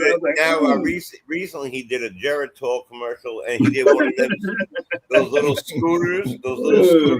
Hey, I like those scooters. I like those scooters. Shout out to He Keith looked too Turner. big for it, but it was like anyway. Shout out to Keith Turner. He says, I agree, but Brunson wouldn't take that kind of money anyway. It's not in him to do that. And maybe you're right, but you gotta listen. Look, I know where Brunson's going with this, and he's setting himself up, and that's fine. But even when you think about it, either way, Brunson wins, right? Because maybe he's not thinking about 417 million. But if that's the number that I can get to, that means anything I get lower than that is going to be great, no matter what. If you give me 300 million, oh, wow, he could have had 417. He took 117, but you give him million? Hey, don't say nothing about him taking 250 again. JB gonna be all right, y'all. JB's the going next 5 years, 50 a year for the next 5 years. Yeah, all right. I mean, y'all trying to discount me? I'll take the 300 mil. I'm gonna do y'all a favor, yo. Yeah. I'll do y'all a favor and just take 375. Yeah, you know what I mean. I'm that dude, yo. You know how You should be thanking me. Yeah, I got y'all, yo. I know y'all like that 100 number, so let's. I'll take 100 million less. You like that? Yeah, exactly, perfect. Ron, are we going to come back to the slow starts thing, or yes, what? no, we are because the other thing that I wanted to say about that is and maybe it's a little different because not everybody's here anymore. But remember, this was a thing that was under the Tibbs regime too. We used to have poor first quarters, and we used to have terrible third quarters. I'm glad that the third quarter stuff is kind of gone away. We don't need that. The third quarter was worse because if you play bad in the third quarter, it might be over. It might be a wrap. So I'm glad we got rid of that. But the first quarter thing, I think, is just it's bad because not only does it make you have to work harder, but it gives the team you're playing life. Now the Knicks can't even have comfortable force where they can say, you know what, we can bench the starters and let the backups play. These guys got to play. They got to play. So anyway, go ahead, D-Rex. What were we going to say about it? So it's a few things I wanted to touch on. Oh, wait, I'm sorry. I apologize. Before you go, let me just read this super chat real quick because then it'll be after the fact. You know what it is. Shout out to my guy, Boogie. We all had favorite Saturday cartoon shows back in the day. Now on Saturday, I'm watching my favorite Saturday show, All-Star Panel after All-Star. Shout out to the chat. Salute with the 3 capital S's. Shout out to my guy, Jay Boogie. Thank you for the generous super chat, my guy. Let's go! Bobby Kindness on the 1s and 2s. Rocking you, rock. Ding-a-ling-a-ling. Rocking you. Selector. Rex, you don't even know who Bobby Condis is, do you? No, I know. Don't say it. Exactly. Oh no! X him out. X him out. Right. Nah, you can't put that Go picture ahead, up anymore. I didn't mean to put you on the top. I could see your face. I was like, nah, he don't know who that is. Selector, come down. Go ahead, brother. Go ahead, D-Rex. So it's a few things I wanted to touch on. First of all, I think that there's a lot of finger pointing going on, which I don't like. Definitely McCall Bridges is slumping. Josh Hart did have a great game, but on the aggregate, as his last 10-game stretch, he's still, he was doing great over a sustained stretch from 3, but lately it's not so good. JB, his efficiency is down. And something that I don't think any Knicks fan at the start of the season thought they would say is, oh, Cat is the most consistent player. I mean, Who saw that one coming? Who had that on their bingo card? Nobody. Nope. But I think a few things need to be talked about that are serious. It's a little bit not touchy, but I feel like some people have certain favorites or certain guys I really like. So other people who are slumping that people aren't talking about, I haven't seen one article about it. Over the last 13 games, Landry Shamet is shooting 29% from three. And a lot of people really like him. A lot of people, even the coach really likes him. But at the end of the day, as much as you like a guy, I want to talk him up. If the numbers don't agree with it, at a certain point, the narrative has to give. So last night, he got cooked by Ben Saroff all up and down the court. And with him in the starting lineup, first of all, the stats just say he's a negative 20 with the starters. But we lost the first quarter to the Hospital Nets and the Hospital Jazz with Landry Shamet. 6 other teams in the NBA had Landry Shamet on their roster and independently came to the conclusion that he's not a starter in this league. So him as a starter, you're not doing him a favor by starting him. I promise you, you're not. You're not helping him. Nope. So him as a bench player is much, much better for him and for the team. So that's another thing. If you want to talk about, we should mix up the starters, people say the only option is Landry Shamet because he's such a good three-point shooter and he's such a good defender. He's not a good defender. He's historically not good. He's not a good defender with this team right now. His defensive rating is the third worst on the team, and it vacillates between third and second worst. Jose Alvarado, man, it's time to have some conversations. I think the way that we use Jose Alvarado and Tyler Kolek need to flip the flip. And even to the point that the coaching staff agrees with me. And why do I know that they agree with me? Because when they needed a backup point guard to throw an on-point, on-target, inbounds pass, who did they go to off their bench? Not Jose Alvarado, not Jalen Brunson, but Tyler Kolek. They said, this pass needs to be on target or we lose the game right now. Tyler Kolek, come over here. So what does that mean? That means he's the best backup PG. As far as the job of the backup PG to organize the offense, and you know what? People are going to say he can't do ball pressure, this and that. Fine. So enjoy games where we have sloppy, disorganized second unit offense, and we have 17 turnovers against the Nets, and it's just a disgusting offense. Like, I don't enjoy seeing that. I don't think any of us enjoy seeing that. As much as we love the story of the Brooklyn kid comes home and this and that, Jose Alvarado has never been a true floor general. He's never been a guy that the elite floor version of Tyler Kolek doesn't have, and he's not such a good shooter. And someone said Alvarado was getting to the rack. He was 1 of 5 last night, bro. He was struggling to get one pinky toe in the paint last night against the Brooklyn Nets defense. So it's time to have some. And if you really want to make use of him, play Tyler Kolek, then the ball pressure, he starts to struggle, then you go to Jose Alvarado. But as the first sub off the bench, he's not a good scorer. There's some games where he's unplayable so far. We have to be honest with what we see with our eyes. And Tyler Kolek just gets the offense going, flowing, rolling, more consistently. We all see this. It's not a crazy thing, and you can even go back to shooting splits in the playoffs, to shooting splits on the Pelicans. There were times where they knew that this guy he's not that big of a threat with the ball. His outside shot is very unreliable. And even getting to the paint, he's not so good at penetrating. So for me, I think that's something that needs to be talked about. And Jordan Clarkson, again, people say, the Jordan Clarkson, the microwave scorer off the bench and this and that. The little mini resurgence of Jordan Clarkson that we've had now in this recent stretch, he's gone from the 9th worst defender in the NBA to the 7th worst defender in the NBA. And we saw last night he had a couple nice shots. He had a couple good minutes. He ended up being a negative 10, So we have to be real about what we see here. And even, Diawara, I will not pretend that he wasn't slumping, but I was willing to shoot him a little bit of bail saying, hey, it's Ramadan. It's first year in the NBA and the kid's not eating. I guess the fasting is done, and he's better because last night he was the best bench player. He just was. If he didn't play last night, we lose. If Landry Shamet's knee didn't get hurt, we probably lose the game last night, honestly.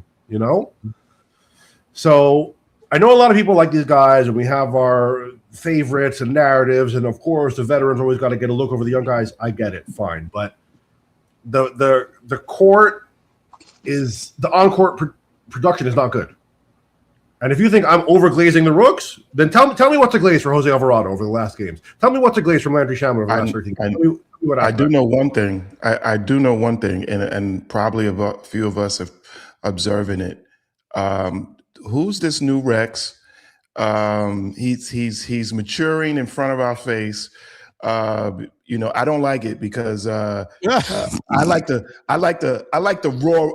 raw Rex. I saw you actually consider other people's thought patterns and by coming in softly and coming in softly instead of don't pull your punches, Rex. We want the real Rex. Give it to us. I'm still powering up. I mean, look. All right. When Landry Shamit's putting so much ammunition into my gun, bro, over 13 games, it's hard to not see a little bit of the logic, 29% over 13 games is 15% of the season. It's not a small sample size. What do you want me to say to that? And he's taking more shots than Mikal Bridges. And I have to hear everyday articles, Landry Shamet, the X factor of the Knicks, that he's outplaying. He's not outplaying Mikal Bridges. He's not. Let's be 100% real. His defensive rating is worse. He's shooting worse, and he's taking more shots. So outplaying Mikal Bridges is a narrative that has to go out the window. There's no data to where. What aspect of basketball? Assists, he doesn't get more assists. Rebounds, he doesn't get more rebounds. He doesn't even go to the free throw line as much. He has, in 13 games, 3 offensive rebounds. In the 13 games, he has two blocks. We know Mikal Bridges, for as much as people criticize him for being soft and this and that, I guarantee you in the last 13 games, Mikal Bridges is more than 2 blocks. But is that an indictment? Is that an indictment on Shamet, or is that an indictment on Mikal, on how badly and poorly Mikal has been playing? I'll even do another one. Shamet in the game at the end of the game. So to me, I think that's more of an indictment on Mikal than as opposed to on Shamet. I think it's an indictment on the coach, because even Mikal in his slump, yes, he's slumping. I'm 100% agreeing with you. He's slumping. He's playing very bad. Okay, even in that fact, he's slumping less than Shamet. But you have 1,000 articles. Shamet, the savior, the X factor, this, that. Mikal Bridges, 10 billion articles that he's slumping. He's taking more shots and he's shooting worse. Oh, Mikal, over the last 12 games, is shooting 30% from 3. Terrible. He should not be shooting that number from 3. All agree. Bad. Very, very bad. 29 from the field, too. About 29, I think he was from the field. So he stinks. Got one argument for that. 2 million, 24 million. Yeah. Hey, look, I agree. That being said, Mikal is a much better defender. Much better, even in a slump. The stats back me up on this one. Well, and is he a good defender? Is he the defender that we're paying for? No. But is he a better defender than Landry Shamet? Yes. Oh, yeah, of course. The 100%. But at the point of attack, who would you take at the point of attack, though? I would take you at the point of attack over Landry Shamet. How about that? I tell you this. I would take Shamet over Mikal at the point of attack. What was he doing at the point of attack last night against Ben Saroff? I'm just saying, to me, he fights over the screens with more vigor. He's locked in. He's closely engaged on his man. He may not be able to. He doesn't have the same physicality links of Mikal. The height a little bit. You know what I mean? In that difference. But to me, overall, if I'm taking a point of value, 2 million, 24 million, what my expectations are from that $2 million player and what my expectations are from that $24 million player are totally different. When you're on the field, you're all players, and doesn't matter about the point of salary, but as a fan, my expectations and the coach and what's in here and what I brought to, no, Mikal should be way higher. That's 100% better. I think we get caught up in a lot of hoopla, right? Expectations and paychecks don't play basketball. At the end of the day, when they suit up, they all basketball players. So I don't expect more from anybody than the other person. Yes, the starter should be doing more on the court, but I really feel like we got to stop talking about people's paychecks and what we expect from their paycheck, because them paychecks don't play, the people do. That being said, Landry Shamet is stinking it up. And I think it was a couple of days ago, Jay, we just had this conversation. Yeah. Was it Wednesday? We just had this conversation on Wednesday. Landry Shamet has been stinging it up out there. So he needs to get less playing time. Why Mike Brown is inserting him into the starting lineup is beyond me. Sit him down. That's the rotation. I don't get it. That is the rotation. That is their rotation. But this is why I don't like Mike Brown. I don't like him. I'm not a fan. I'm me neither. I don't know what he be doing. Like 99.9% of the time, I'm like, what is he doing? He is in love. He is literally in love, like Romeo and Juliet with Landry Shamet. Look, this nigga has a ton of great tangibles, right? Like he's a good defender. Like when the shot is falling, he's on, right? But lately, that 3-pointer has not been dropping, and for the life of me, I don't understand why these guys just don't go to the basket. Look. First of all, he cannot. He's literally just had this conversation. Mikal Bridges, for as unphysical as Mikal Bridges is, he can get to the basket more reliably than Landry Shamet, because Landry Shamet is 190 pounds. not athletic, and he has a short wingspan. So Right. we all know that. This is the other main point that I want to say about Ron, that why are we so inconsistent lately? The conclusion that I made, that I got to, is that I think our current bench rotation is like a slot machine. It's like a casino. They come in, they hit their shots. We're the best team in the NBA. We're unbeatable. They come in, they miss their shots. We have no floor. The floor falls out. We can lose to anybody any given night, or it's a struggle. If they hit their shots, amazing. But the nights where they're not hitting their shots, or it's a struggle, chaos. You know. Well, I mean, I'm not wrong. I think. I can see that too. I can see that, especially on the nights when the starting unit is not hitting and the bench comes in and stinks it up. Yeah, that happens. I haven't seen that a couple of times. That we don't. Sometimes our second unit is, but in some cases we haven't had a strong second unit, a consistent second unit, because of all these changes. Diawara in, Diawara out. Clarkson in, Clarkson out. Alvarado playing more minutes now. Alvarado's losing minutes. I mean, so it's the inconsistencies. I can understand where you're coming from. Right. I mean, and that also goes with the fact that the coach was playing them 45 seconds, 1 minute, 6 minutes, 2 minutes, 10 minutes, 9 minutes, 1 minute. He runs a solid rotation, and if the players by a certain point in the game is not doing what he needs them to do, then that's when you'll see him sit down, a la Mikal Bridges or a Josh Hart, or who else has he sat down recently, or Diawara. And I mean, had a bad game or two or something like that. It sent him back down. So he has done it, but if you watch it, it's the same game. He runs almost at the same minute per minute. And now it's getting so much the same. Even he's calling that first time out in the game about the same time every time too. He called that first time out Shamison. After that, now you're starting to see Clarkson coming in a little bit more. Then now the third person in. I mean, if Mitch is not already in, Mitch is in. Now Alvarado's in, and he likes running that small unit with Mitch. He likes running Alvarado, Landry Shaman, maybe Brunson, and another small. But I want to say that we also saw this same unit of the three guards. Now, even another third guards run in there. We saw Jalen Brunson, Jordan Clarkson, Jose Alvarado give up a 17-0 run to the Nets last night when we were up, and that's not a good. I'm not knocking you. I'm just stating some facts. This is how he runs it. I've noticed it. He likes running that small unit, and you're right. Sometimes they're not big enough out there to go up against these linky longer teams. To leaving Mitchell Robinson stranded out there with four shorter players that can't rebound, and leaving Mitchell Robinson out there to be the sole rebounder offensively and defensively is a hindrance. Of course it is. That's what I'm saying. Mitchell Robinson is dangerous for Mitchell Robinson. All right, let's not forget that part. It's dangerous for him. Because if he's the sole protector of the rim only, and we already know his history, it's dangerous. Yeah, they run that small unit about a minute and a half to 2.5 minutes, and then the first person coming back on is OG.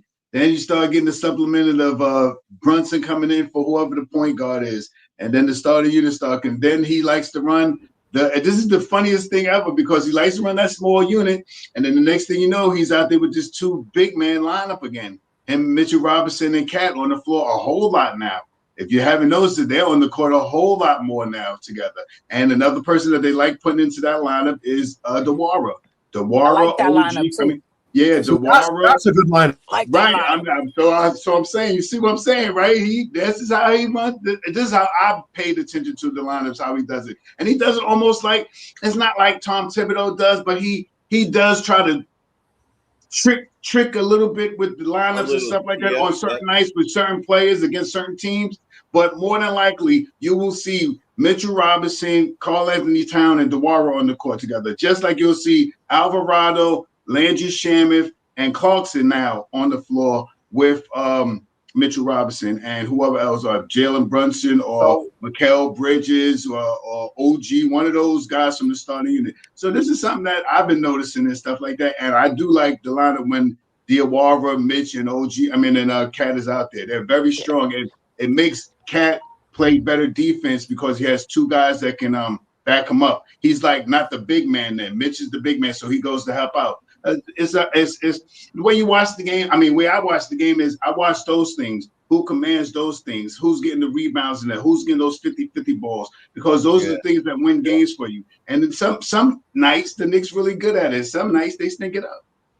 Last night, that was a struggle. And another thing I want to say is that in January, the Nets were one of the better defenses in the NBA, but they were not one of the better offenses. So the fact that we were struggling to get our offense going, fine, I understand. The fact that they were scoring on us that easily, that is a red flag for me. Yeah, I can dig it.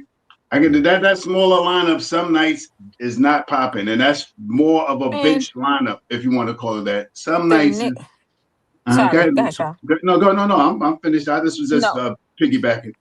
What I was getting ready to say is that you can see why the Knicks are inconsistent, because the coach is inconsistent. We are almost in April, and this man is still out there playing and experimenting with lineups. These things should be set already. I think we so. should be fine tuning the things that work, not trying to figure out what's going to work. We haven't struggled with our roster being all hurt up all season long for him to just be getting a guy back to try to see what something look like. These guys been there all season. I think one of the biggest. This is just getting ridiculous now. I'm not a Mike Brown fan. Like I can't. I hear you, Charlie, and I think the biggest change that we're going to notice is when Deuce comes back. Once Deuce appears back on the court and he really gets ramped back up into the game, you will either not see Clarkson or you will not see Diawara. And I believe that you will see that small lineup in there with Deuce, Jalen Brunson, and either Clarkson or Alvarado, with Mitchell Robinson and an OG or Diawara or something like that. Diawara may lose minutes. And I mean, Diawara moves to that 9.5 guy, in my opinion, once Deuce comes back. And I would say Alvarado should lose minutes before Diawara. Personally, I would say that too, but we need ball handling. I mean, we need ball handling, especially if Brunson is on the bench. If Brunson's on the bench and we depended on Deuce, we're going to need somebody in there to help Deuce push the ball. As good as Deuce is, in my opinion, this is only me talking. I love Deuce, but he is not a true point guard to me. And I mean, No, he's not. But he's that spark, and the Knicks are missing. Right, he is. He is not afraid of anything. Right, I think he's going to be very effective coming back, man, with that small lineup, because that's kind of what they're missing. And that might get Shamif a little better too. You know what I mean? Shooting. If you look at most of the Knicks losses, right, and look at how much they lost by. 9 points, 12 points, 10 points. That's Deuce 13 to 15 points right there. They miss Deuce McBride. I know that people, they may not want to see it or may not want to admit it, but Deuce been down a while. And he was a consistent spark off the bench. His 3-point shot was falling, and he's a great defender. He knows how to keep his man in front of him. He is our actual best point of attack defender. I will say, yes, that guy's point of attack. They miss that man.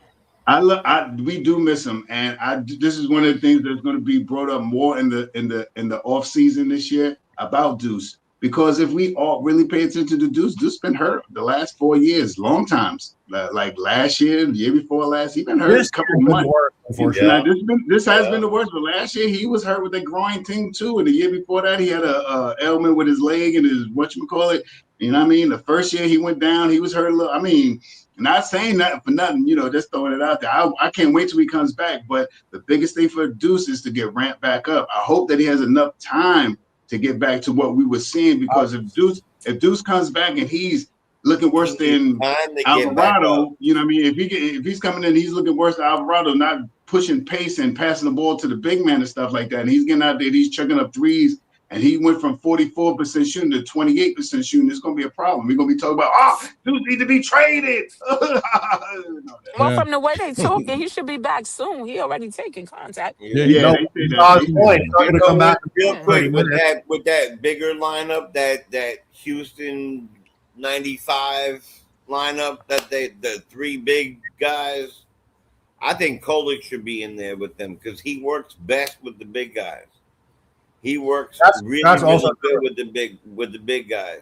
So out of all the smaller guys, he's the best. We'll see what they do, because I kind of agree with that too. Well, at least I agree that Kolek should be back in the rotation somehow. But Like this is the thing. Like the defense is an issue as well too with him. But I'm just saying. I'm sorry, Ron. I just want to finish. But Alvarado's been getting cooked on defense lately too. I don't understand. 100%, Rex. I'm about to get to that too. I just think that he works better with Cat. Kolek and Cat work really well together, and he works better with Mitch. right. 100%. You know, I mean that's all I'm gonna say. And and I agree with sorry that. about that, Ron. No, you good. I agree with that too. I think like I said, I think Kolek, but so there's a lot of things. I'm just listening, right? So and I'm just thinking about there's a lot of things that were said, and some of it That was a good segue we just had, by the way. That was a good conversation. Well, it was. there's so for Mike Brown, I think it's tough. Oh wait, hold on. I think Tori's back there. Okay. For Mike Brown, I do think it's tough, right? Because he is doing a lot of experimenting, but at this point, I don't even think it's experimenting. I think now he's just trying to figure out how to get guys involved, right? That you don't want to like. He let's not forget. It's not like he hasn't seen. He's made adjustments. I hate to have to continue to do this, but he's made adjustments that someone else maybe didn't make, right? He has said, you're not playing well. I'm going to have to take some of your minutes away. Oh, you're playing bad consistently. I'm going to actually DNP you. You're not playing at all, Jordan Clarkson. You know what I mean? So it's not like he hasn't done things. He's done it, but then he's also said, you know what? I did DNP you for a while. I can't just, I'm not going to throw you away. You're not a terrible player. Let's see if we can get you back in. And he's given Jordan Clarkson the opportunity to play again. And Jordan Clarkson has, done what we would hope he would do. But let's keep it real. We all know Jordan Clarkson is not consistent. He's a very streaky dude. That's just who he is. That's why, you're going to get good, and then you're going to get some funky bad games from him. But I do think the Alvarado thing, I think Alvarado is like, he's got 2 years on his deal, right? They got him for the rest of this year and next year. He'll probably be a Knick next year. But if Deuce is here, Deuce is playing over Alvarado. And that's what you want. No reason to ever play Jose Alvarado over Deuce McBride. But I will say there is some moments where you catch lightning in a bottle, and Alvarado will give you a game where, he's hot or he's on fire with steals. 5, 6. Change the energy of a game. Yes, I agree. But also at the same point, you have to acknowledge that this guy's 5'11", struggles to score the basketball. We can all see at this point. Maybe one game a month he gives us a nice scoring performance, it looks like. But he literally said to the New York Post, I effing suck. I know. He literally said that. Rex, I get it. Don't get me wrong. I've already said this multiple times. Alvarado has regressed. The only reason I was okay with the move to get Alvarado is because we had no Deuce. And I felt like we need something. If you're going to tell me, hey, I have a chance to get Alvarado, we're not going to have Deuce, or I'm just going to stay with what we got right now and you're not going to have that. I don't know if I'm as comfortable. I get it that you're taking minutes away from Tyler Kolek, but I do like that Alvarado can give you a spark at time. What I am noticing about Alvarado is sometimes he's a little too amped up. And maybe he goes too full throttle. He might dribble into somebody and lose the ball. Like he's hyped. He's hyped up. He's erratic. And also the other thing I said about gambling, it's not just gambling offensively. If he goes for one of those steals and he misses, then it's a 4-on-5. Yeah, then he's cooked. He's cooked because he can't he don't have the same luxury that Derrick Rose had. And he fouls a lot. Also, I've noticed. You guys know the Derrick Rose luxury, right? Derrick Rose is not a great defender, but he could make up for his lack of defense with his athleticism. He could block the shot from behind. He could do different things. He used his abilities well. So, all right. So that's why we should have got Cam Thomas. Anyway, go ahead. Anyway, I wanted to get to this real quick. Now, even as I say that, Mike Brown, he has a system, and there's nothing wrong with that. Some people have their own style. He has a system. He has his thing. Like what Shao was saying. Like seems like he's closer to that system every game. Like at certain point, this person's coming out, this person's coming out. I'm making my next substitution here. I'm calling time. Sometimes I don't even think he's calling timeouts because he feels that he has to call a timeout because the other team is doing something. I feel like he's trying to call a timeout to do his substitutions. It's like I wouldn't be surprised. But outside of that, this is what I want to tell you, and I don't know if this is a good thing or bad thing. While you guys were talking, all I'm doing is thinking. So I took a look at this year's team numbers, and I took a look at last year's team's percentages. This year's team from the field is shooting 47%. They're shooting 37% from three under Mike Brown and the new look offense. Last year's team under Tibbs shot 48% from the field and 36% from three. Is that a big difference? Well, the volume is really the thing there, but yeah. Okay, the volume is the thing. You know what a lot of Knicks fans I've been hearing all year clamoring about? Shout out to David Smith. I'm not saying this in a negative way, but hey, if the Knicks get 30 assists, the probability of us winning is this and this and this. You know what the Knicks are averaging assist-wise this year? 27.5 under Mike Brown and his new look read and react offense. You know what the Knicks were averaging last year under the Tibbs vanilla offense? 27.5 assists, the exact same number. Well, also the pace has not really been increased by that much. I mean, look, I've been saying Mike Brown is basically like a black Tibbs. He's Tibbs 1.5. I've been saying it. The substitute. Only thing he does a little different is he tempers with the lineup a little different with players that you're not used to seeing. Like what Tom Thibodeau would look down the bench and be like, "Nah, I ain't gonna." You sit there. Come on, Mikal, let's get this 42 minutes tonight. Come on, Taj Gibson. Yeah. What do we say? What do we say every night? You say 27, I said 30. We got to go 30. We got to get 30, and we between 27 and 30 every single night. And what happened with Tom Thibodeau is when he looked down to the bench, he had to keep looking till he had arthritis and sciatica too. He must, because every time he looked at that bench and he kept looking, he just had to go, okay, well, Bridges, you stay. Yeah, let's get that 45 minutes. Let's get that 45 minutes. Right, because that's it. What are you going to use? Yeah, I think he might have one time asked Frazier, can you play still? I mean, my thing is, this is another conversation, is when does his system adjust to them? Well, the problem. Well, hold on, I want to get Tori's take, but the problem I was going to say is, I mean, let's be fair. Also, I don't get me wrong. A lot of things that you guys have said, I don't disagree with. I do think that Mike Brown is very similar to Tibbs, but it makes sense. They do come under. They were taught under the same principles and the same people, so it makes sense. I will say that Mike Brown learned how to, orchestrate offenses better than Tibbs because of who he was around later in his life. Right now, though, I'm saying part of the issue is, yes, the Knicks are having a harder time really adopting Mike Brown's system.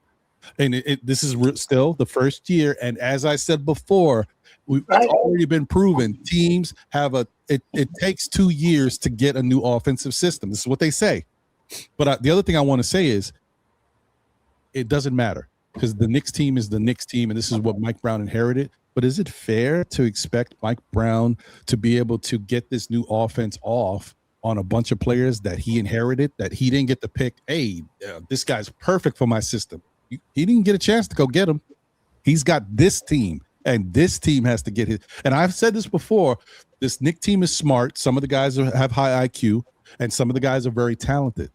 But I don't know if we have all the guys that can run this offensive system. I've seen this same offensive system run better by Indiana. Well, no, Indiana's the blueprint. Let's not look at them. I mean, figure out. Also, he had De'Aaron Fox in Sacramento, who's like one of the fastest players ever. Right. I mean, like there's other teams that this same system is being run by, and they're doing it better than the Knicks because their personnel is just better suited to run the system. Right. That's all I wanted to get out. Go ahead, Tori. No, I was just gonna agree a little bit with you. Right? He didn't put this team together, but when he took this job, he knew who this team was. Agreed. Like you can't come here and again, square peg, round hole.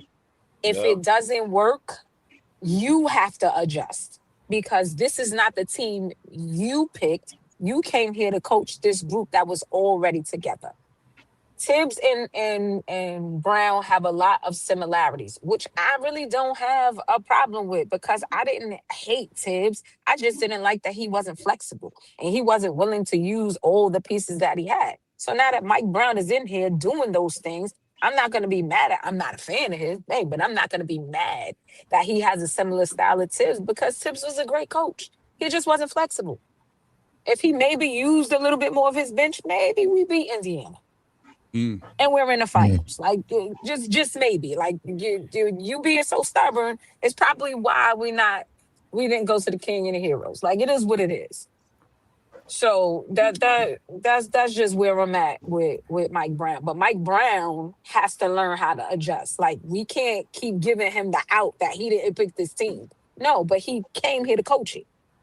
You knew what you had. It's your responsibility to make it work. It's not their That's right. responsibility to keep bending and bending and bending. This doesn't work for them.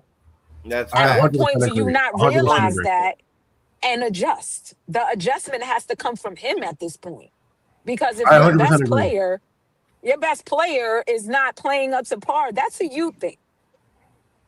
Well, I agree with what Tori's saying, but this is where it gets a little bit deeper than us. We don't know anything. I'm not saying I'm speculating. I don't know nothing for certain, but I'm just saying, like, how much leeway does Mike Brown have to be able to say that and change things? Because remember, we already talking about some of these numbers, and these numbers are very similar to Tibbs. If Mike Brown sees what this team is and then he starts reverting and really looking like Tibbs, then does that make the front office look worse? Like, why do we make this move if we're just going to have another Tibbs and you're doing everything the same way that Tibbs did? Because He shouldn't be doing everything the same way. The adjustment, it doesn't have to be the same exact. Tibbs wasn't. What was your complaint with Tibbs? Everybody didn't dislike him, right? And again, I didn't dislike Tibbs. either. I just didn't think he was flexible enough. I didn't think he was the right coach for this particular group of players because he wasn't willing to utilize all the things that he had. Mm-hmm. He was good for JB, he was good for Cat, but not for the rest of the team. Yeah, so how do we keep saying Mike Brown, though? We can't keep saying Mike Brown. We got to actually then refer to. We can't, because you to be honest, let's take the whole picture and say, and we can't just say Mike Brown is the culpable one. We got to say management, because we have to look at it as that he took the job. He took the job upon acceptance of inclusion. And that inclusion, if we look at it as fans and as we watch the game, a lot of times when they come into these huddles, you got the defensive coordinator going, what's name here? You got the offensive coordinator, what's name on it? And he's had a edict, if I'm using the right word, that he has to be inclusive with these with players and with the other coaches or what's name. When it was Tibbs, we knew who go, that's Tibbs, Tibbs, Tibbs. Sometime with Mike Brown, some of this, it's hard to just say Mike Brown as opposed to saying, boom, the management. And to me, sometimes my mind refers to point of the management. And I know it's a little, I'm squeezing in between the lines, but a lot of it, that's how he was hired. And that's what was the edict before he got here. And this is what they ran on as their platform. Inclusion, inclusion, inclusion, inclusion. So at some times of it, there are key points where I see, that definitely Mike Brown. But some of the schemes of how they do, some of the defensive schemes of how they do, some of that is also point includes that he's inclusive point what management has asked him to do. So he's a part of management. And I think in a whole, we got to start with it. We got to say, look at it as far as management and not just Mike Brown. So yeah, Leon stinks. We can look at it as the entire Madison Square Garden staff, right? But if it's not working, right? I don't care who's a part of the meeting. Everybody has to see that it's not working. You brought this system in here, right, to get these players to play this particular way. And this style of play is not necessarily clicking with these players. We're almost in April. right? And it's not working. At what point do you not adjust? I don't care who's in the meeting or who's making decisions. Somebody has to say, hey, I'm the guy in the back that just crunches numbers, but this ain't working. Let's try something I couldn't else. agree more. I'm so grateful we have a Like cleanup. I don't care who's in the meeting and I don't care who's included. It's everybody that's included and involved can see. Like you watching these same games I'm watching. This is not working. Can I Square just peg add on round to hole. the Figure it out. point real quick? And you Because have way too much talent to not be able to figure it out. I want to That's say what that I'm saying. to add on to Latoria's point is that a lot of these coaches are holdovers from the Tibbs era, like Mo Cheeks and some of these guys. So there is some, rigidity still there. All this hierarchy and MSG politics stuff don't win anything at the end of the day. A hierarchy's first goal is not to win, it's to perpetuate the hierarchy. So if winning demands things that threaten the hierarchy, they're going to do things that preserve the hierarchy over winning. And to Toria's point, more specifically, we had all of Mike Brown when he was in Sacramento. He had the highest offensive rating ever. He had all these great numbers of high assists and high pace. That's great. All this, that's great. In what was that, 2015 or 2022 that it was, 2023? It was very innovative then. 3 years later, the NBA has evolved beyond that. And even with that amazing number of you had the highest offensive rating in history, you didn't win. You didn't win anything. So good for you that you had this amazing system in Sacramento, that you had the highest offensive rating ever, and you had all these great numbers. At the end of the day, it's not such an immaculate, perfect system that you can't change 1% of it because it's so perfect. We all have to bow down to the system. What's so good about this system at the end of the day? What results did it produce for us? If your system is coming here and not giving us the results that we want, and not giving us wins against contenders, and not even giving us consistency against bottom feeders, then your system has to go a little bit, change a little bit, and be more flexible. Your system is not some sacred, amazing thing that can't be changed or questioned. Although, hold on. Let me just double check something. Give me my phone. Hold on. Give me a second, guys. As I'm saying this, even though I'm in agreement with a lot of what is said, and I have questions and concerns. Let me just count these real quick because I never quite know. All right, so we are today. The Nets was last night. All right, 1, 2, 3, 4, 5, 6, 7, 8, 9, 10, 11. 11 games left. That being said, because this is how crazy it is to be a Knicks fan right now. We see what we see. We watch these games. We live in it. The Knicks are still 46-25. 1 game and a half behind Boston for the second spot in the Eastern Conference with 11 games left, and we've won 5 in a row. So I'm with you, but are we asking for too much, guys? Are we not happy with any? Still on pace to win more games than they won last year. Sure. I mean, I'm happy, but at the same time, you can't ignore the structural flaws and the warning signs. Look, my best example that I'll give you, because we have 2 players from that team, the Phoenix Suns won 64 wins in the season, and they still got exposed in the playoffs. Did they get a banner for winning 64 wins? No. And there is a such thing as failing up. You have tons and tons and tons of talent. Like sometimes you win in spite. You can beat any team. Yeah, sometimes you win in spite of the circumstances around you. Like these guys are pulling out wins sometimes by the seat of their pants, and it has nothing to do with their system because you can see every time they start this spray, they throwing all these shots out and everything is a 3-pointer and nothing is going in and the game is getting tight. And what do? They revert right back to dribble, Jalen Brunson save us. So they're not convinced as a team that the system is working. So they stop utilizing it several times during the game. You watch them, and for a while they passing, and they seem like they're getting open shots, and the shots are not falling, and then they just stop. And then the ball goes to Jalen, and it doesn't go anyplace else. And 99.9% of the time, that works out. But this season, Jalen Brunson's shot hasn't been falling for whatever I personally think he's hurt. Because the man don't look like himself, but he's hurt and overworked. That's a whole nother conversation. Right. He's not That's a running whole nearly as nother fast. conversation. Not just as the Tory thing. He doesn't look like the same person. He looks a step slow. He looks a bit off. I think he's hurt, but that's just me. It is what it is.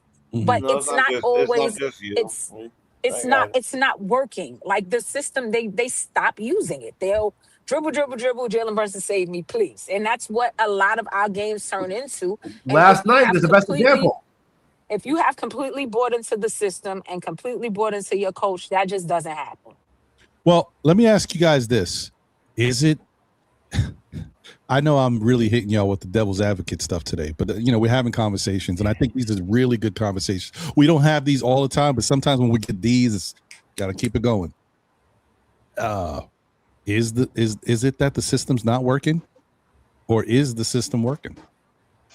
Is it because it's a read and react? Is it, hey, I want you guys to run this system, I want you guys to move this way, but if it's not there, I want you to have the confidence to do what you think is right. Go back to what you know is what you're comfortable with. I'm not saying that's good, but if it's a read and react system, you're supposed to play off of what's happening. If the defense is playing a certain way and stopping you from moving the ball the way you want to or getting to your spots the way you want to, then you have to make an adjustment. I'm not saying they're doing it the right way. I'm just throwing that out. Just a heads up, Ron. You did get 2 super chats. Sorry, go ahead. Appreciate that. My counterpoint to that would be last night's game and also against the Golden State Warriors and the Pacers. These are not examples of games where the product on the floor was just oh my God, what an amazing system, and the ball is flowing and everybody's touching the ball and it's this and that. We had to play Jalen Brunson 41 minutes to beat a hospital Nets team. It wasn't even just the Nets. It was the Nets missing 5 of their best players. So if it's a game where Jalen Brunson is playing like his own game and the team is also on the court with him, and he's playing 41 minutes, and he's being very isolation heavy, and the offense is still like a sludge, like a slow motion caveman rock fight, that's not a system win. That's individual brilliance of our great players being great independent of the system. If Jalen Brunson was getting amazing off-ball looks from Cat dribbling into the paint and all this creative stuff, I would say fine, but he's just like running his face into the brick wall over and over again, like with Tibbs. That's what I saw last night. I didn't see amazing system win of last night. Well, I will say that, but that's why I say this in that way is like, what is the system? If the system is read and react, it's not I want you guys to orchestrate this. I want you to guys to run fishbone. I want you guys to run wings. They're not running specific plays, right? They're just creating things off of what defense is showing them. So, but it really comes down to ball movement. Now, if you want to say they went away from ball movement, okay, because that's a system thing. It's about the ball movement, getting the moving the body, moving the ball. But if it's read and react, then what is the system? Then what's not working? Because you're just going off of, if Jalen Brunson sees, hey, you guys are blocking off passing lanes, my guys aren't able to cut, the guys are getting shots, but they're not getting to their spots. They're taking shots that you're giving us, not the shots they want. And he says, well, I got to take control and start trying to make something happen. That's reacting to what he's reading. You know what I mean? I'm not trying to be, belittle or make fun of it or be, facetious in any way. Ooh, damn. I haven't used that. Look at you with your thesaurus words. But you know what, Ron? What you saying He is just got a brand new accurate, case right? of thesauruses. Right. What you're saying is not accurate, right? You play and read and react, but it comes down to the coach. Right. And I'll use last night's game as an example. Your team can do you can let them go out there and go within the flow of the game and whatever and play. Right. But they got into the hole that they got into because the coach took out the one player who was unstoppable on the court. And then they went down 12 points. That's fair. So as the coach, you have to recognize that I might want to give Cat a break, right? But he's the only person out there scoring. So let me leave him in so that we can keep the lead or at least get the lead. But instead, he sat him down and the Nets went on a 17-0 run. But that was he also did the same with DOR, and that's when he brought in the 3-guard lineup. That's like the disaster Well, spot. Diawara is not the difference maker on the court that Carl Anthony Towns is. So He pulling was him and putting part him of the. in the get, like, I get it. I know you like the kids Rex, but this Diawara is really good, and I love to see him out there, and I want him to get playing time. But he wasn't a difference maker. Like, Cat Statistically speaking, he literally, was last night. Beyond me you and your liking them, stats gotta stop. beyond me liking them. Okay, well then give me They another gotta stop. eye test. So my Stop eye for a test, second. Hold is on, better. hold My eye on. test. Hold on. The eye test is better. Last night, Cat had like 4 or 5 straight baskets. In the next whistle, he sat him down, and then the Nets went on a 17-0 run. Right. So that's the eye test. That's your eye test right there. That's letting you know that the difference maker in the game was Carl Anthony Towns, and he sat him. And not only did he sit him, he sat him for like 9-10 minutes. Why? And this is where I get on the coach. This is his fault. Well, but Tori, you gotta be better. Tori, I agree with you. And to Rex, you're not wrong, because when you make a point like that, you're not wrong in the fact that Muhammad Diawara was making a difference. But to what Tori's saying, there's a difference between making a difference and being the difference. That is a monster. He was a pure mismatch. He was a pure mismatch for them last night. Any team, any defense, if he really locks in and wants to. Mo might be able to be there eventually in his career. He's obviously not there yet. But Cat. Okay, so let me contextualize. Am I saying that Diawara won us the game last night more than Cat? No. But statistically speaking, he was our only positive bench player. Only. That's fair. No, I get it. But I think what Tori's saying from the point of Cat being a star in this league, you got a star who's hot and he's cooked. Obviously, Cat's impact is more than Diawara's. It's not the topic, but he also needs help.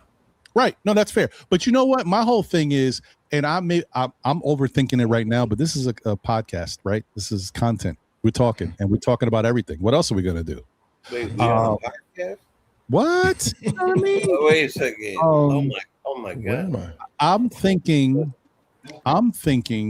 that this Knick coaching staff needs to be as smart and as creative as possible when it comes to working with this team. And they have to figure out, you have to think outside of the box at all times, right? And this is what I mean by thinking outside of the box. What Tori said is probably correct. Mike Brown saw that Cat's been out there. He's getting tired, whatever. Yes, he's cooking, but he's getting tired. And then when he starts to get tired, he starts to make he gets in foul trouble. He makes, mistakes or whatever. Whatever. He has this plan of how to preserve Cat. And also, Cat has been banged up too. So as good as Cat is going, like, you want to give Cat a little bit of a breather. But how do you do it while continuing to feed off of him? Because he is cooking. Be smart about it. Call a timeout. Say, look, Cat, you're on fire right now. I want you to keep cooking. Guys, we need to keep getting Cat the ball. But Cat is getting tired. So rather than having him work too much, I'm going to do a couple changes. I'm going to bring these guys in, right? I want you to move the ball, move it to the point where Cat can swirl around, set a little pick for him, but leave him on the perimeter so he doesn't have to expound so much energy and drive into the lane and put the ball on the floor. Let him get some outside shots. Like, I'm talking about thinking outside the box, keeping the guy in the game. To that point, I think you could have definitely played Mikal Bridges less minutes last night. You could have played Jalen Brunson less minutes last night. Mitchell Robinson, even though he was getting a lot of rebounds, he was not producing offensively. And they were fouling him. He didn't have his best game statistically last night. You could have mixed up the minutes a little bit more. Oh, the problem with that too, Rex, is I was watching. You guys saw it in that fourth quarter. Like when he tried to, give Brunson a spell, and I don't know if Bridges was on the bench at the time. Either way, I think it was at least 2 people. Maybe it was Brunson and OG, whatever. When he went to the bench got outscored. The Nets got right back into it. But that's a fallacious argument, because then it's saying, every time we go to the bench, it's because of the particular lineup that he put in was asking to be exploited. This is, again, a Nets team, best team in the NBA. They're not, but they're tall. They can switch 1 through 5. They're athletic, and they can shoot the 3. So when you put in a lineup of Alvarado, Jordan Clarkson, whatever it was, bum-ass lineup he put in, you're asking to get exploited. I'm not saying you're wrong. But that lineup was not working at that particular time against this net team. And I will say, let me go back to what I said to start this show about everything that I feel about what they've done in the last 5 games. The Nets are the anomaly to what I've said, but they're still part of the problem of the Knicks problem of getting down to these sub 500 teams 5 straight games. But the Nets were different last night. Let's make no mistake about it. The Nets came to play, and as soon as, even if the Nets, if we didn't know what net team we was going to get, once it started to get a little chippy and fingers started to get in people's faces, you knew the Nets was going to play some basketball, because now they like these young. I told y'all about these young boys, right? I told you some of these young boys they're too stupid to understand that they're not good enough to play these good teams. But once you get them hyped up, they finally came out. It doesn't matter. It came out. These YNs is wild. YN starter kit. You had regular coffee today. That is exactly who we almost lost to, by the way, Nick Nation. Can't say the phrase. The YNs is wild, baby. They are, yo. I respect them because they so young and inexperienced. They don't care. They just go out there and play. What? Who is you? I love some of these young. And I'm not talking about. You watch some of these games. These young boys that be stepping up to the stars. Shoot, get out of here, bro. They don't care. They don't respect it. That's a good kind of not respect, actually. Right. It is what but it is. I definitely get Tory. I get to Tory's point, because it was at that point of the game. I think Cat went out maybe around 9 minutes or something like that. And 9-minute mark. After, by the way, I just want to say this publicly. I know my guy Parrish be on it. Nick, after Nick Nation says what he's going to say, I'm going to read your super chats, Parrish. My apologies for not getting to it as of yet. Continue, Nick Nation. Yeah, no, just real quick. We saw that Brown should have called a timeout and got Cat in the game. Cat sat there, and then all of a sudden he got in the game. It was almost like 3 minutes and change. Next thing you know, we were down. For him not to recognize that early, there's where the points of where I say, yeah, then I'm pointing directly at Brown, because he damn sure should have recognized that early and had Cat back in that game at least at 6 minutes. But to get him back in the game at 3 minutes and change, yeah, no. He only played 29 minutes. Only 29 minutes is nonsense. He only had 4 fouls. And what center on the hospital Nets is matching up against Cat? Yeah. That's what I say. He's got to recognize stuff like that. And I don't even know. That's why a lot of guys so pissed off that he's not under the rim with his hand in the air, but still. And I mean, that's we at some point we all have to bring that up. No, I know you get it, Jay. At some point we all have to face it. That's just not Cat's game. It's just not his game. It is what it is. Yeah. Let me just say real quick, shout out to Allah Wise in the building. Allah Wise. Shout out to Wise. What up, brother? Let's go, Cowboys. Let's go. Shout out to I Gets Mooka. Appreciate you. Vaughn Allen in the building. D-Ras. Dan Litt is in the building. Shout out to Dan Litt. Trapped in the 90s is here. Salute. Appreciate you. Thank you guys, everybody. You know, if I missed anybody, it's not for lack of trying, but you know, we Taco get Taco Cowboy. She came in and was on fire in here. I got her. Okay, she was on fire. She's a lituation, yo. Definitely. Don Litt. We definitely doing it. We definitely doing it. No doubt about it. G-Man. You know, we out here hardball. Okay, all right, let me stop. It might be time for one of those state of the game shows. It's about time. I ain't gonna lie. I've been holding it off, but it's about time that I can get into my Giants and Met talk. But maybe Giants. Now I don't want to get too much into the Met stuff. I leave that for my peoples. You know who you are. You know who you is. Anyway. Yes, we do. Shout out to Parrish Duggar. Appreciate you, my guy. He says, at 63 years old, I watched the Clyde and Monroe Knicks, Ewing 1985 up to 99 teams and up to now. We cry, and this team wins games. Those teams lost. That's fair. That is fair. That's a good point. Look at this guy. He all switcheroo over here. He's like, he reminds me of something. I think it was Ray J or somebody, if anybody knows social media. There was an episode of some show that Ray J was on. I think it was The Breakfast Club. He changed his hat like 45 times or something like that. It was wild. I don't know. Anyway. I got a hat.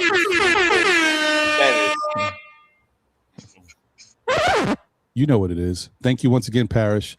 Best 4 out of 7 is just different. Good or bad now means nothing. Brunson takes shots to see where he's at. Cat tries passes. Cat tries.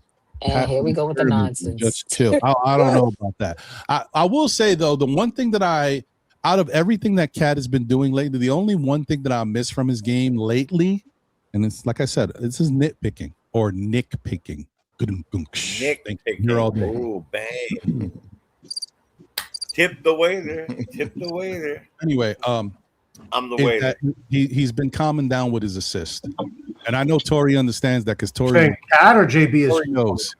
He hasn't been giving you the 3 or 4 assists like he Right, was. because I stopped Cat. betting it. You know, I used to bet Cat, right. 4 assists every game. He used to come through, but I don't do it Yeah. no more. I hear you. He I don't hear you. pass as much no more. You got to make adjustments. That's why you made Mike Brown. And That's because he has a lot of That's turnovers. right. Why? And then you know what too, Ron? He do pass sometimes, but them passes they don't be expecting it. OG and them just fumbling the ball out of bounds. I'm like, He doesn't give the cleanest passes. you're right. He's a good passer, but he suffers a little bit, not as much.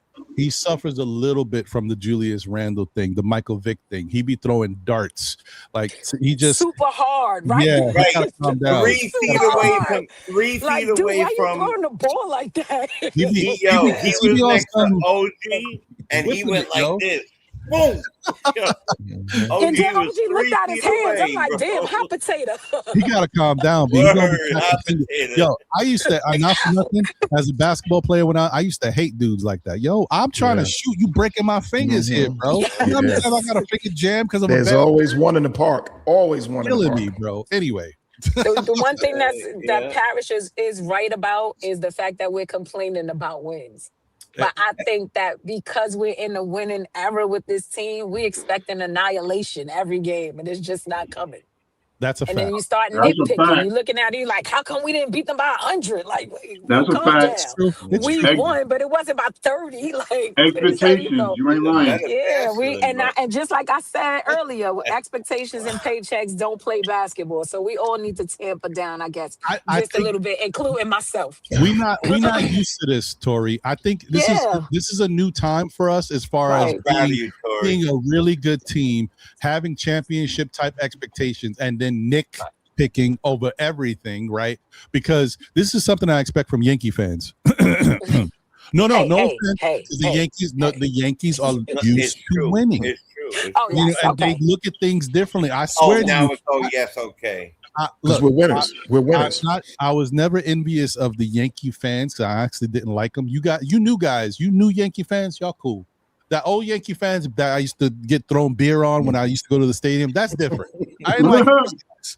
But these guys, these new Yankee fans are a little bit more humble. They're okay because they realize that their jeans are tighter. Right. And the Dodgers got the best team that money can buy. They get it. They understand what it looks like now. I get it. This is what y'all thought about us. Now I get it. So it's different. But I'm saying, as Knicks fans, I think we are starting to be that way. Nothing is enough for us because now we are finally winning. We are finally feeling good about ourselves. We spent money on all these people. Y'all traded for all these people. At one of the best starting lineups in basketball. Perennial. Everybody's feeling differently about things. So I get it. All right. Well, thank you once again, Parrish. He said Mike Brown is experimenting and winning. Pay attention. He is, and I do think there's a lot. All I said in this, I still continue to feel this way. Better be a little different in the playoffs. I expect the playoffs that we are going to lock in. I expect him to lock in. I'll tell you what the wrongest take of this year was. The wrongest take of this year was the East is wide open. I mean, yeah. I mean, that's a fact. We got some good teams in the East. We've had more trouble with the East than the West this season. It's true. Yeah, it's true. I mean, the East is like. I mean, the West don't respect the East, but the East got something to say. The East is tough, yo. I'm just saying. You know why? Because the East is in the house. Oh my God! Danger! All right, danger. Oh my God! All the old heads in here. God. Here we are. Y'all didn't know where we was at. We right here. Yeah, we right here. Unks and aunts are right here. And when you said old Yankee fan, I just looked straight down. Anyway, you hater. You hater. That's because you're a hater. D-Rex. The East is in my house. Oh my God, that's Jerry with the damage. Anybody want some? Anybody want the rest? What do you drink? Is that Yankee juice? It looks like you're drinking slime. It's celery. It's celery. It looked like you didn't want to go to the bathroom and get up. And cucumber. Oh, that's a good mix, but that's Yankee juice. Nice healthy mix. I'm an old guy. I might start liking that. Not for nothing. It looked like you just didn't want to miss any of the show. And I think it's very interesting. I don't know if Nick Nation actually likes these teams. I think he likes the color. Notice that he's a Yankee navy blue fan and a Cowboy navy blue. No, I don't know about you like the Cowboy. I gotta watch him. Haters. Oh my God, bro. It's guy. Okay, we're gonna be all right. We're gonna be all right. I mean, look, every team in the East is a problem, bro. All right. Wow. Now, speaking of problems and teams in the East, I wanted to get to this. Now, we did the stuff is still out there. I don't know if they've been reported on it, but I think there's some good news in reference to it. I was actually concerned. I mean, I don't want anybody to go through that stuff, but I also don't want them to be taken lightly or be different from what they are. And obviously we all heard about Cade Cunningham with the collapsed lung, which is terrible, right? And immediately, because this is sports, right? Immediately everybody's like, oh my God, I'm so sorry for Cade. That's crazy. That usually doesn't happen to basketball players. That's like a football injury because of contact and stuff. But damn, does that mean the Knicks have an easier like that's that's exactly what happens. And like I don't want that. I want to play the Pistons at full health. I don't want any questions, right? Of course. But I will say the good news is that I think whatever's going on with Cade as far as ribs and stuff is clean. So because usually when that type of stuff happens, it's because something's broken in there, it's punctured the collapsed lung or whatever. But he doesn't have that same issue. So he may be back for the playoffs, which is good. I think that's great news for Detroit. And hopefully he's as close to 100% as possible in that situation. But nevertheless, does that open the door for the Knicks and say a team like Boston to really run away in the playoffs and get to the Eastern Conference Final? If it affects his play, it definitely does, right? And if it I kind of was thinking affect his play, then it does. The other night that kind of one of the weaknesses with the Pistons as a team is they're too reliant on Cade anyways. And I do think that this still, obviously there's nothing good about it. I don't want anything bad to happen to any player injury-wise, prayers up for Cade, all that. But I do think that a silver lining from a Pistons point of view is now they have to find another guy to organize their offense and direct their offense, which in the long run, look, if he's going to be able to be on one leg out there to play against the Knicks, injury reports for the Knicks is like a formality. We already know this at this point, So if he'll be healthy enough is one thing, but they have a few weeks here to find. JB Bickerstaff said they're going to run the offense through Jalen Duren, but that's not really Jalen Duren's game. He's a play finisher more than a play hub. He's not like a Jokic kind of guy. So maybe a Dennis Jenkins steps up, maybe one of these other guys. But the long story short is they are too dependent as far as their offensive creation on Cade. So now they have to find somebody else to do that, no matter what. So I think in the long run it makes them a better team, but whether he's healthy for the playoffs, who knows? I don't know. But they just beat Golden State Warriors last night by 14 points. So what Golden State Warriors team did they play? The same one we almost lost to. Yeah. I don't know, B. I do want to say that I think our lineup right now is either the Hawks, the Magic, or the Heat. And those are three fairly competitive matchups, I think. So right. I think the better teams in the East feel like it's at the bottom of the barrel. Yep, exactly. That's why you Charlotte, want to get Atlanta, Orlando, Miami. They the tougher outs. I almost feel like we need second place. Like we need to get second place. So we might be better off further down. No, my point being, so they can all beat on each other. You know what I'm saying? Oh, right. Okay. And when they beat on each other, then we get a chance to beat. I don't want a Mickey Mouse first round. I don't want us to go through like a sleepwalking Toronto Raptors round. And then we have like a Mickey, and then we pretend that we already won the finals and we're not ready for this. I want the hardest road possible. One, so that nobody can deny it, and two, so that we're ready every step of the way. You don't want a huge difficulty spike when you go from the first to the second round. You want to know like this is the playoffs intensity from the first game, Not like a Raptors series. Nobody here is going to be worried, right? You know. No, but I hear you, Rex. But I think this year I wanted that. I want us to be able to walk. I don't even care. Any one of these teams in the top 8 or so are lethal. So I'm scared of the Raptors. I'm scared of the Raptors in the playoffs because they might really want it. You know what I mean? And if we don't come with our A game, I don't care who it is. Just like Detroit better pay attention to who they get, because if the Hornets decide that they want to make the eighth seed or something like that, or Orlando or any one of those teams that play good spread out defense against their team, is going to make it hard for Detroit. So I'm not worried about the up and down list. There's a lot of parity in the East. That's why the teams are so close right now. And if we come out with our A game, I'm not scared of any one of these teams in the East. Especially Boston, I'm not afraid of. I think we got one thing Tibbs did do for us is learned us how to beat Boston. If we don't know anything else, we know how to come back and beat Boston. And I'm not worried about Detroit because, remember what happened to the Cavs last year? They got ran away in the East and did all this other stuff. Well, they got bumped out second round, something like that. So, this could be a quick. We all saw that coming. I mean, it could be Detroit could see Philadelphia in the second round, or somebody potent. I'm not worried about anything in the East. A lot of these teams that we played in the East last year, we beat. So if you look at the top 8 teams in the East, right? You go from 1 through 8. There isn't a team, with the exception of Detroit, that we haven't either won the series against or at least tied. So I'm really not worried we've never played Orlando in the playoffs.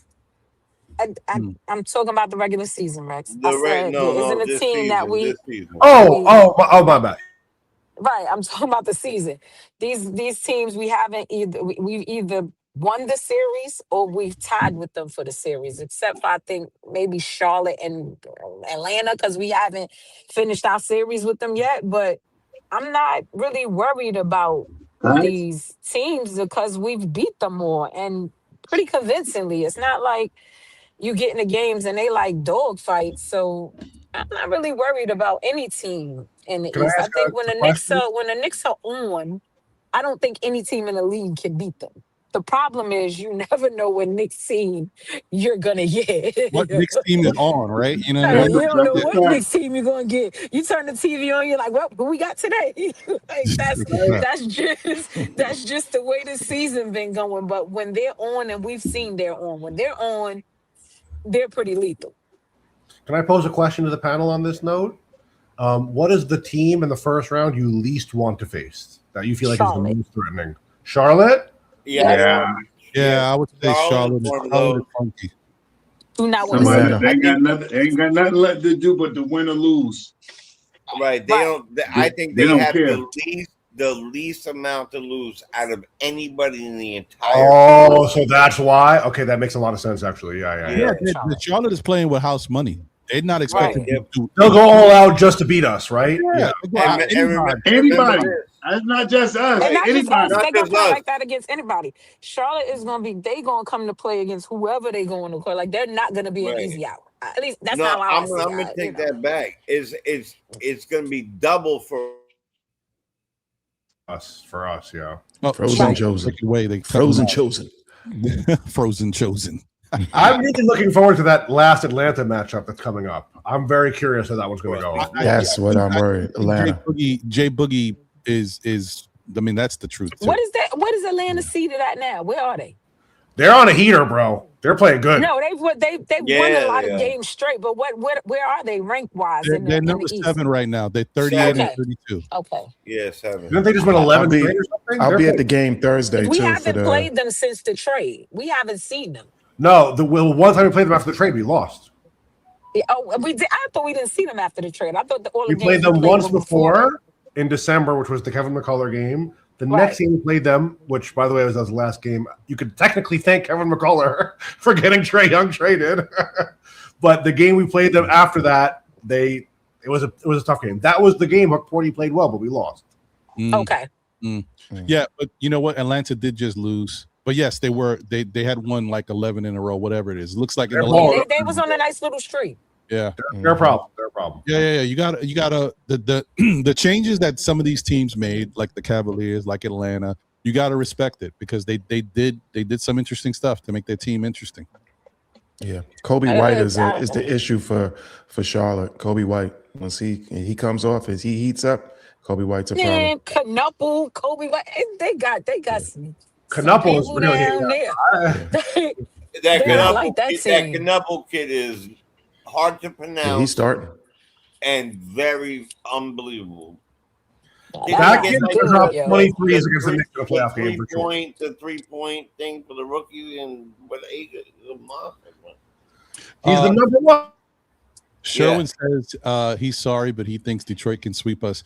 You know, I got to tell you, the one thing, even though Detroit has played the Knicks very well, and Detroit does out the gate, Detroit just plays better team basketball than the Knicks do. They play better as a team. However, I do think the worst thing for Detroit is to see a team like the Knicks in a series every game after, because the Knicks can really start to see what they're doing against them and figure out a way to deal with it. Because I think the thing about the Knicks is that we've already talked about it. Let's not forget, I don't like to make a lot of excuses, but sometimes excuses are warranted. And I say this real quick. The first time the Knicks played Detroit, the Knicks were not as good. They were still learning what the hell they were doing out there. They were not playing nowhere near the basketball that they played at the top part of this year. The second time the Knicks played Detroit, we had guys out. Those guys meant more to us than Detroit's guys being out to them. That because Detroit plays better team basketball. We, as you can see, even though we play team basketball, this is a very individually based type style of team. We still got guys that are individuals that need to get cooking for us to win. And not having Cat and no Josh Hart and no freaking, I think Deuce was out at that time too. But, Deuce was out. Yeah. It's just not and no, was there somebody else out? No, I don't know. Actually, I think Josh was playing or Josh was out. Shamet was out, but doesn't really matter, I don't think. At that time it did. Now it doesn't. But at that time it did. Shamet was playing better at that time. Right? So either way, it mattered. And then the third game, I don't want to give a lot of excuses about that. The Knicks should have played better basketball, and it should have been a different outcome. So really, he's not 42 on us. Come on. No, really. Well, so what I'm saying is, if the Detroit has to play the Knicks on Monday and then face them again on Wednesday and then again on Friday, I just think that is a different setup. I think the Knicks seeing Detroit, it gets them a little bit more comfortable playing them day in and day out. I'm not saying Detroit can't win. I just feel like it's different. But anyway, that's neither here nor there. We got to get there first. And like I said, I don't want to see Detroit until the Eastern Conference Finals. We'll if they're ready and we're ready, we'll deal with them then. If that's the case, the road has already changed, guys. We just talked about it last week. If the season had ended, we would have been playing Toronto to start the playoffs. Now, if the season ends, we play Orlando. There's a difference. No shot to Toronto, but I don't think any of us are really afraid of Toronto. They play good basketball, but it's a different thing. They don't strike the fear. How we play against them, you don't feel that against another team. So it is what it is. And they also got that whole Nick thing. You know what I mean? I always feel like there's a certain level of, hey, Quickly's over there, RJ's over there, and I just don't know if they have that killer instinct against the Knicks. You guys ever had an issue with in school or with one of your best friends? Like some stranger could come up and punch you in the face and you're ready to wail on, but then your best friend says something to you or hits you. You're like, I can't even hit this dude. It's my guy, man. Like I want to, I can't. But strength. I feel like it's different. I feel like it's different with those dudes. All right, moving on. You had one contribution as well, too, Ron. Yes. Okay. Yeah. Thank you. Okay. You know what it is. Paris, thank you for the generous super chat. Said player intensity wins in the playoffs, not coaches. And that is going to be the biggest thing for the Knicks. Like, unfortunately, they put it into this situation. Now we have expectations even on that. Now we've got playoff expectations. We have seen multiple years now that Jalen Brunson becomes a different animal in the playoffs. If he's averaging 25, he's 30 in the playoffs, and vice versa. All, you know, he picks up his level.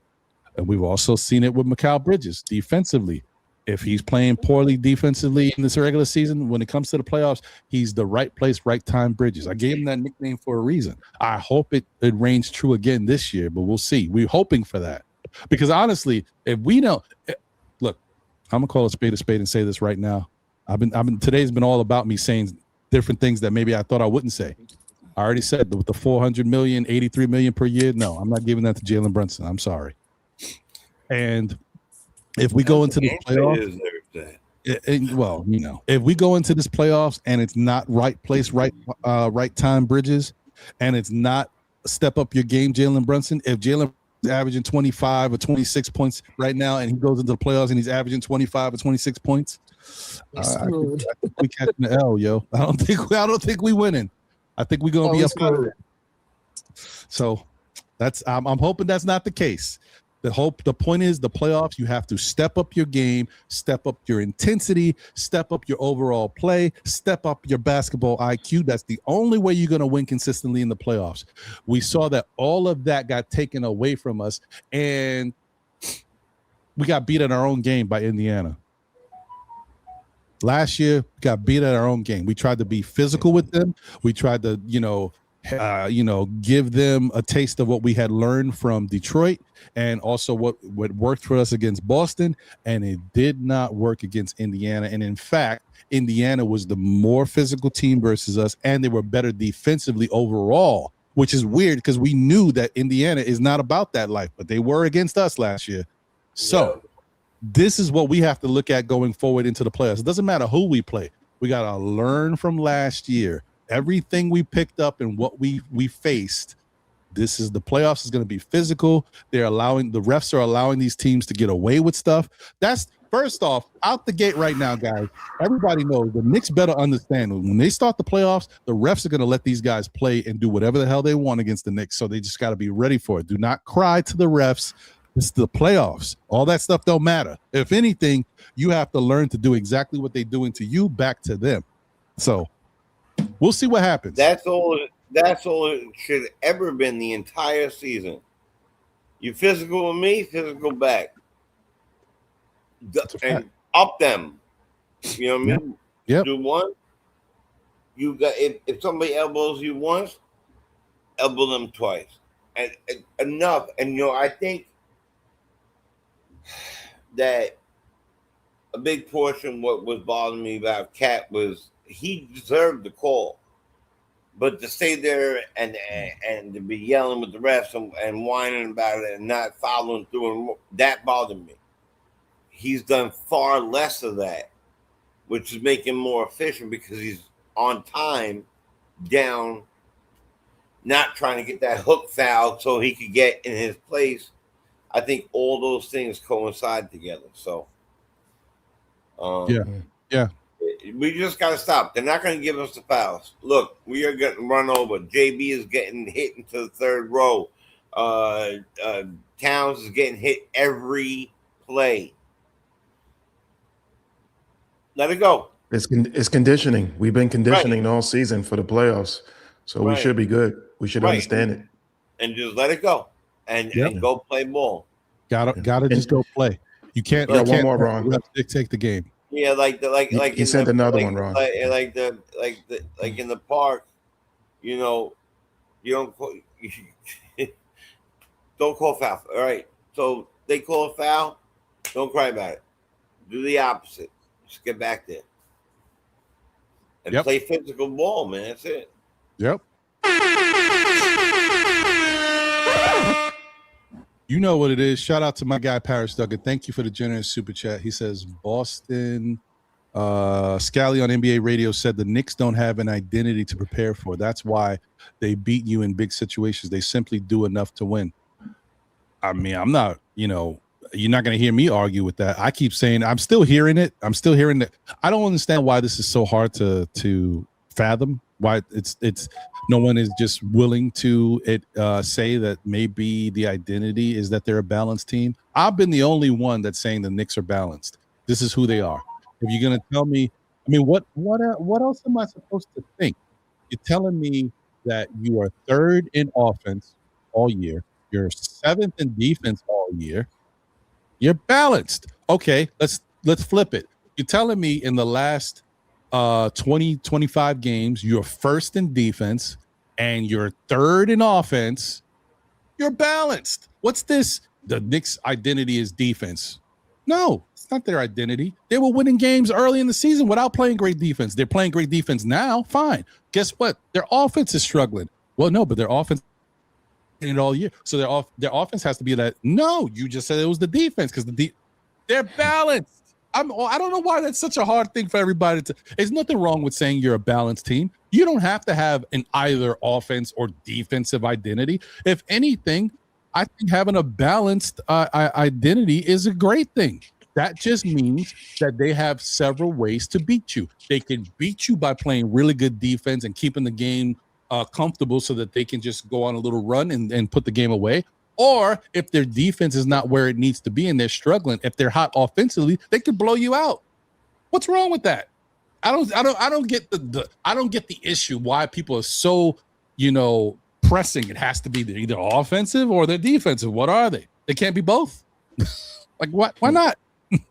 Yeah, why not? I mean, look, we are. I mean, look where we are. I'm just saying it. It's not us making it up. The stats tell us. Right. And I do love the fact that we are number one in defense still throughout all of this craziness, because honestly, what's been happening these last 5 games, that just shows you how good the Knicks have been locking in on defense for the last 25 games. That even in these 5 games where we're looking bad in the first halves of them, still number one in defense overall in the NBA in the last 25 games. That's fantastic. I ain't mad at it. And that's a great thing to go into the playoffs with. For those, because that was the biggest question. Remember what we thought and what we talked about early in the season, guys. We were talking about, our offense is really good, but man, I don't know if we could win. Not too many teams win with a top 10 offense and not a top 10 defense. We got to have something. And we were all like, well, man, if we could just be top 10 offense or top 5 offense and then top 15 defense, I think we got a shot. We saw it happen with Denver. Look at us now. We're talking top 5 offense, top 10 defense. That's what I as much as I get on this team, my whole thing is I want to get past the bad habits, because the bad habits are something that will allow you to play differently than what you normally would play. But outside of that, I'm very happy with this team. Do I love everything Mike Brown does? No. Do I like the fact that they're trying to be a read and react team, and do I think that helps them in the long run? Maybe it's not as good as it could be, right? Because maybe this team needs more time to get it down. But if it helps us in moments, if we lose a game because we reacted wrong, fine. But if we win 2 other games because we reacted right, that's all I care about. As long as there's more wins than losses. If we go into the playoffs and what this guy Scally said on NBA radio reigns true, that the Knicks are hard to predict, right? Because I will tell you, and we all know this, everybody in here, this is not a Homer thing. I don't care if you're an Indiana fan in the chat, if you're a Piston fan in the chat. If the Knicks are playing with their effort and playing their defense and they are shooting well, you are out of here. You are not stopping this Knicks team. I don't care what you say. If the Knicks got their defense going and we're shooting well, you're out of here. I agree with that 100%. So I just hope that everything, we need to focus more on the issues have been is our turnovers late in the season, having like season high turnovers. I think last night, that's where the game was really so close. Was what do we have? 22 to 23 turnovers last night. We said I think it was our highest of the season. Oh shoot! I lost the game. Hold on. Let me look at that. I forgot what it was. I forgot the number, but I think you might be right. Yeah. Where is the Knicks? It was another game before that. I think it was, or the game before. I don't know if it was the last game before that or the game before that. Yeah, 17. Yeah, 17 something. I think 17 might tie us for the highest one. It's time. I thought it was in the 20s. I thought I was hearing last night. 22? No, last time was 17. No, actually, we had a game. I think we had 18 turnovers. Maybe it was 17. I can't remember now. Yeah, I don't But think I could have sworn last night it was 22. I don't remember 20. Yeah, last night was 17. And whatever. It was definitely over 20. It was like 23. Yeah, we had 17, 22. They're 15. But also, in the first 5 minutes, we had like 5 turnovers already. Yeah, we was just turning the And ball we over. had Just over and over again. 8, I think 8 or 9 from just pure ball pressure where we never even got a shot off shot clock violations. Yeah, we had a ton of shot clock violations last night as well. Yeah. What happened to this? Man, this genius stuff be pissing me off, yo. I didn't ask for all that. Oh my God. Okay. Anyway, I was just trying to look up to see what was our highest. Somebody in the chat said that they wanted to know how many. We had 22 assists to 28 assists of the Nets, which is bad. Yeah, that's not good. And yeah. Okay. You know, when you this is why we complain about wins. See, when you got to talk it out loud when you type. Yeah. Okay, so yeah, January 27th, we had. It was also our lowest scoring first quarter of the season yesterday, which is terrible. We had 14 points. That stinks. Who do we play next? That's usually what Washington. That's usually what Brunson gets. Every Washington. When we play a team above 500, because that's when I feel like the Knicks is going to start playing right again. Right now, we had 2 games. We had 2 games under 500 teams. I mean, it ramps up quick. We play the Wizards, then we play the Pelicans. Oh, you know what? The Hornets, and then Oklahoma City. So hold on, guys. You know what? I'm actually looking forward to that Hornets game. Nick Nation, you're correct. You're correct. It was like 22, right? So I'm looking. Right, okay, this is weird. You guys got to do better. I'm looking at. Hold on. Let me just show y'all because y'all were like, "Ron, you tripping?" Ron, I gotta do better. Hold on. Look at this. Let me share this with y'all so y'all see what I see, because you can't see what I can see. You're blind, baby. Oh, look at that. 93-92. Knicks win over the Brooklyn, right? Look at this. Somebody look at this. Hold on. Going down to the box score. Knicks turnovers. Oh, I'm tripping. Wait, no, I'm not tripping. Right, turnovers right here. Boom, turnovers. I'm following it down. 17. Yeah, exactly. 17. But when I go here. Oh, do the two sites track them differently or something? Look, I'm on StatMuse. Look at turnovers, 22. Yeah, 22. I'm so confused. Oh, wait, you guys we probably track them differently is the thing. Yeah, my bad. You can't see what I'm looking at. Let me just show y'all real quick. Just, not tripping. I just want y'all to see. Well, Nick Nation, I thought it was over 20 also. Yeah, it was 22. That's what it was. I mean, I don't find it far-fetched, bro. They were sloppy. Yeah, 22. Yeah, look at this. Look, right here, 22. Turnovers. Yeah. That's not more turnovers than our regular. That's confusing because it's the same for the Nets, but different for the Knicks. Yeah, this don't make no sense. I don't understand this. This is crazy. I don't know, but whatever. More anti-Knick bias. Yeah. Well, anyway, listen, that's terrible. 22 turnovers is freaking horrible for a Knick team. Against 22 turnovers in the W. I'll still take the W. Yeah, I know you that's take not the more W. than what we usually give up. Right, I would take the W and one more JB free throw. And $800. Yes, you're 100% right.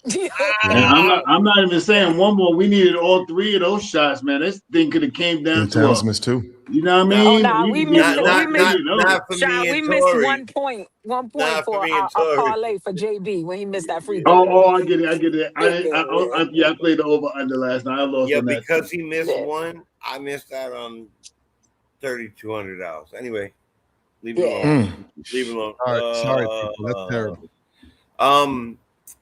Did you see the private? Yeah, I saw it. Okay. Did you Yeah, do you that? good? You good? Did you drop? Oh, he needs the link. Yeah, that's what I'm saying.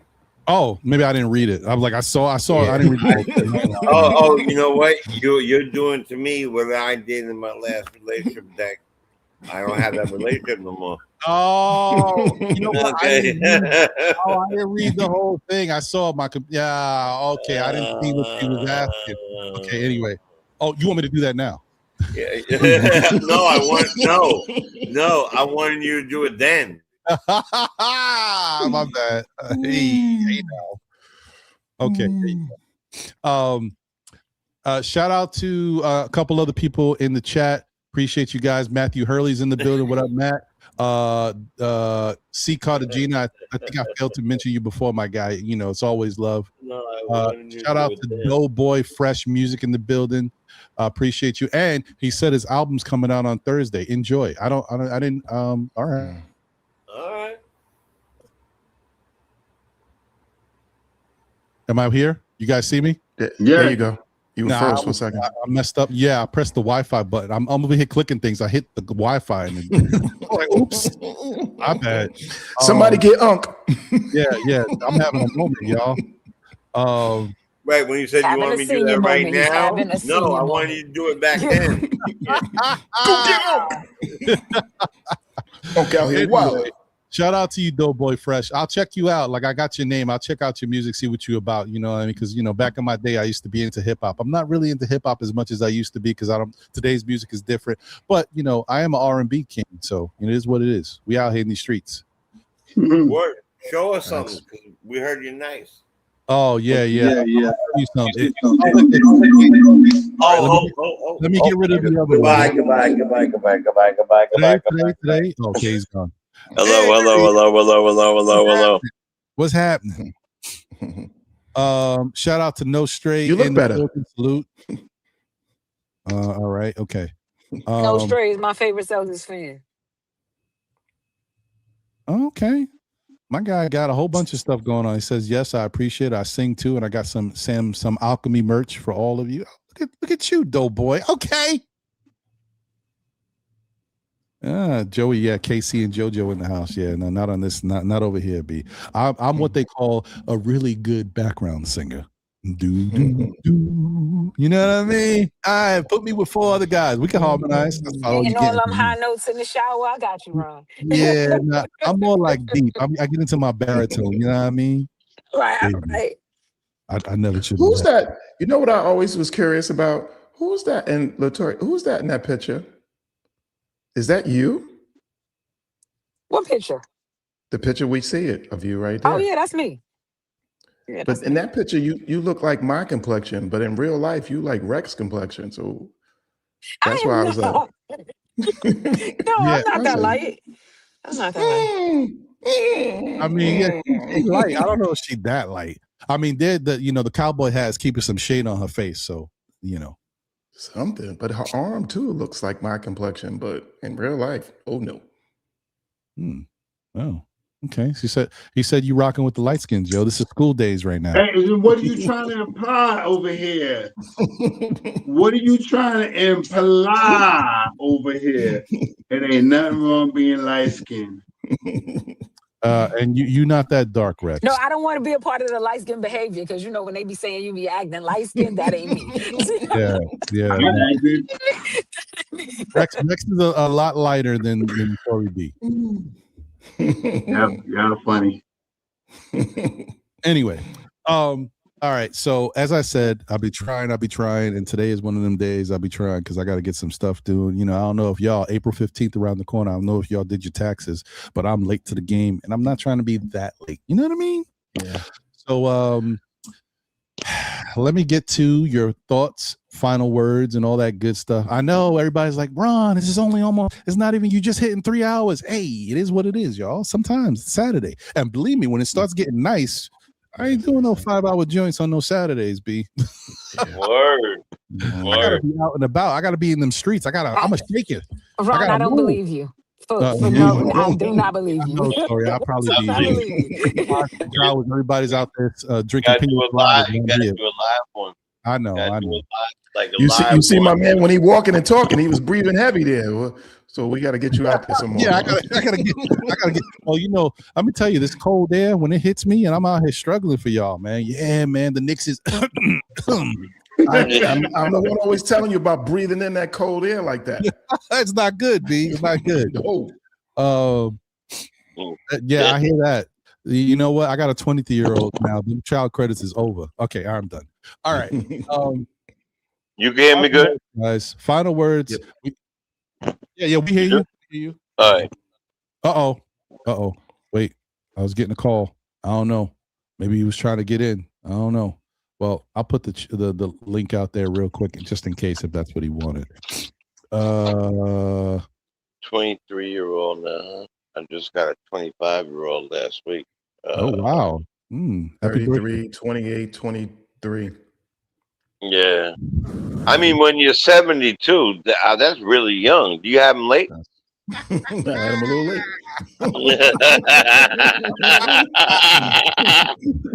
I was getting so curious with their high school, with their high school graduate. I don't know how to take that. I'm sure you get this all the time, Nick Nation, because it's true. But I don't know. It's like, is this a compliment? Like you look good for your age. What? No,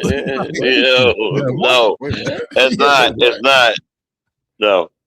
Yeah, especially if it's from a woman. If it's from a woman, definitely no. Don't agree with us, Cowboys. Yeah, right, Taco. Yeah, don't be laughing. You'll be here someday. See, like that, you never want to see that. Listen, y'all old. I'm like, damn. See, I don't know why y'all brought me here because I hate this because there's nothing worse than me seeing. Yeah, I hear you, Unc. What? Pops. How about Pop? Oh, I'm happy when I hear Unc. What up, Unc? I'm happy to hear Unc. No, me too. What up, OG? Yeah. All right. Unc is, what up, man? Unc is a little better than OG. OG be I killing love, me. yeah. OG. Me out. OG is killing me. Yeah. All right. Anyway, what's your final? No, Unc is definitely a more respectful. Unc seems like Silver Fox or Grey Goose. I get if I get Silver Fox, that's supposed to be good. But if I get Grey Goose, then that's supposed to be bad. So it's like, okay, all right. I know you tried to hit me with that the other day, and I was like, all right, I got something for you. I ain't even give it to you. I got something. When you least expect it. The Knicks do play the Washington Wizards next. I'm not doing no preview of that game. We faced the Wizards enough. We know who they are, and anything less than a win is uncivilized. It's terrible. Like I don't know what to say about that. We should, especially now that it's towards the end, because the Wizards know how to tank. Okay, the Knicks didn't. The Wizards know how to lose. So I don't expect anything other than a victory over the Wizards. Trae Young play there now, right? Does he? That's yeah. And then Jalen Brunson takes it personal wherever Trae Young is at. That's true. We're gonna beat them. They are playing. Trae's out for the season, I believe. Though now, I think they set him down. Oh, again. It don't matter. He over there. Yeah, he is over there. They're gonna smack them for that. F Trae Young. Yeah. I hope somebody throws a ball right at him like that. You know what, a Will Ferrell movie. Let's go with your final words, my brother. All right, my final words is I hope somebody throws the ball directly at Trae Young like a Will Ferrell movie. I don't know. I had a good time today. It was I think it was a lot of good talk going on. Not I was even looking at chat. Wasn't like a lot of bickering. Look, everybody knows I'm gonna say it's always about the team in the front. I think that we need to get it together, though. There's a lot of there is a lot of blaming to go around. Mm-hmm. So I don't think that it's fair to just say. I think it's fair to say it's a coach, right? Because he's the coach, and they take the heat, and he's the leader.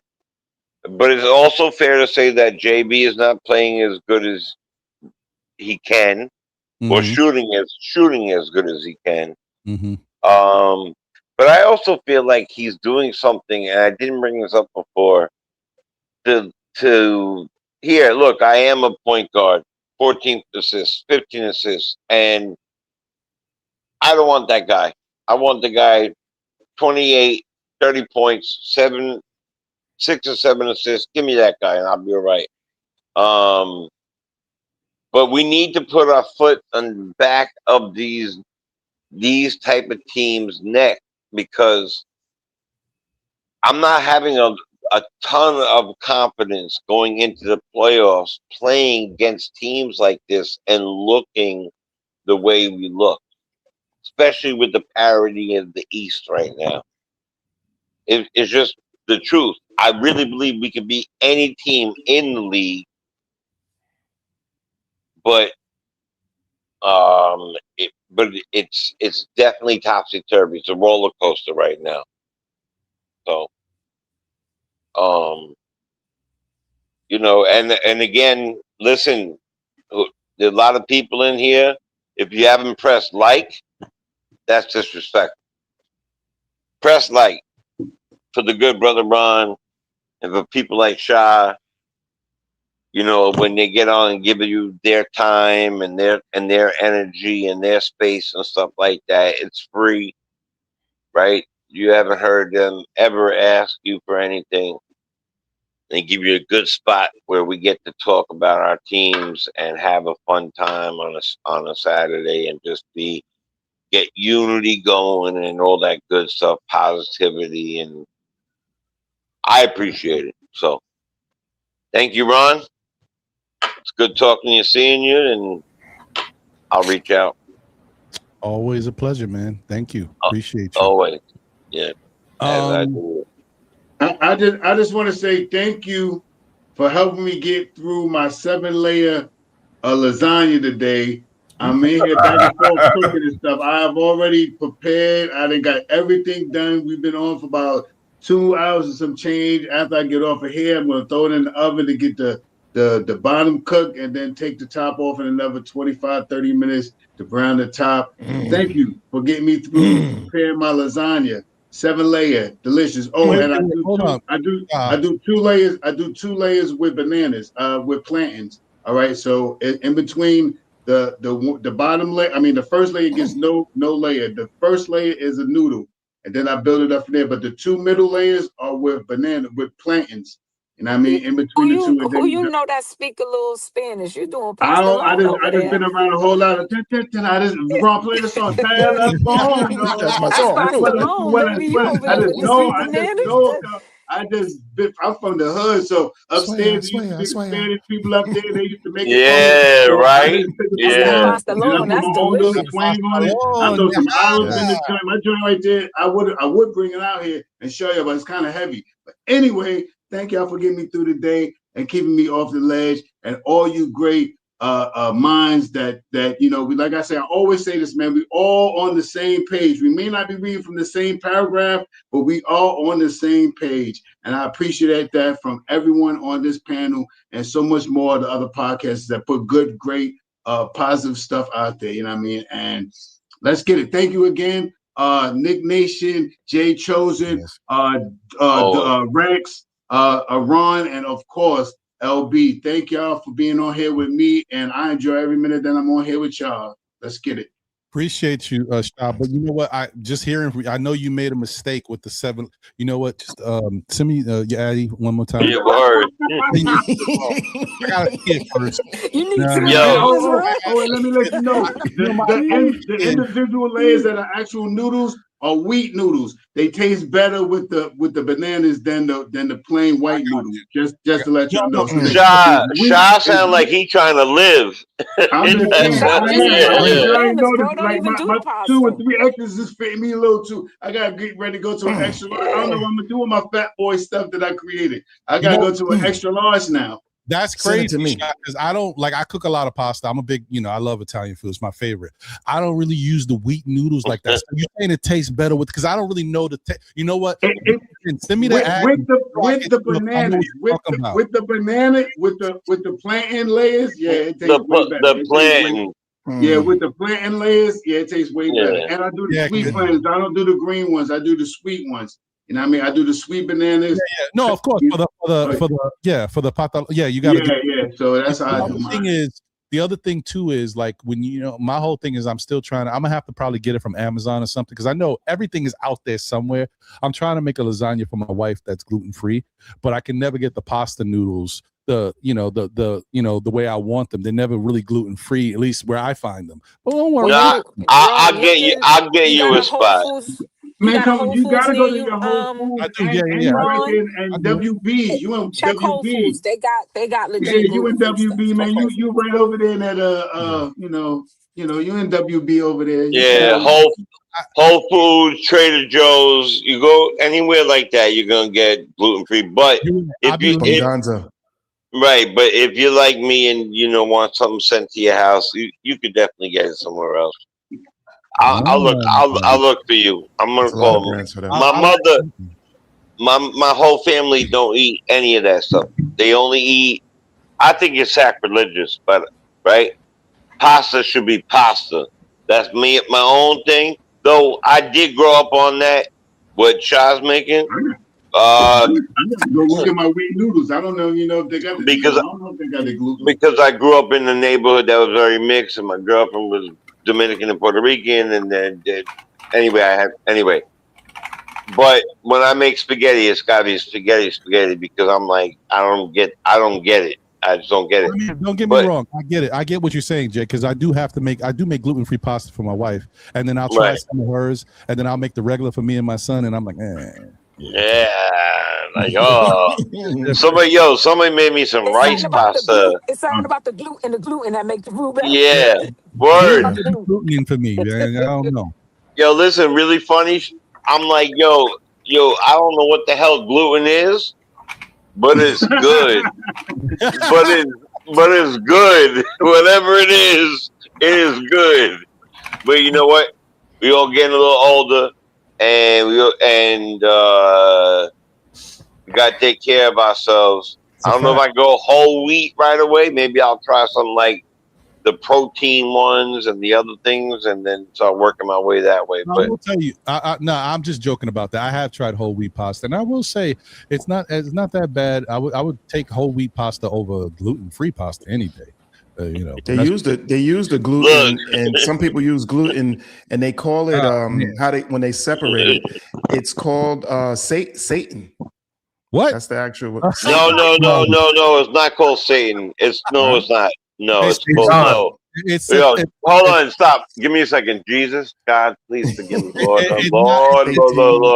It's called Satan. Satan or something like that. How you say it? It's close to it, but it's not that. Yes, I know what you're talking about, but it sounds like with an H in it. It's I'll tell you later. I'm not going to say the word again. You will find more of this on.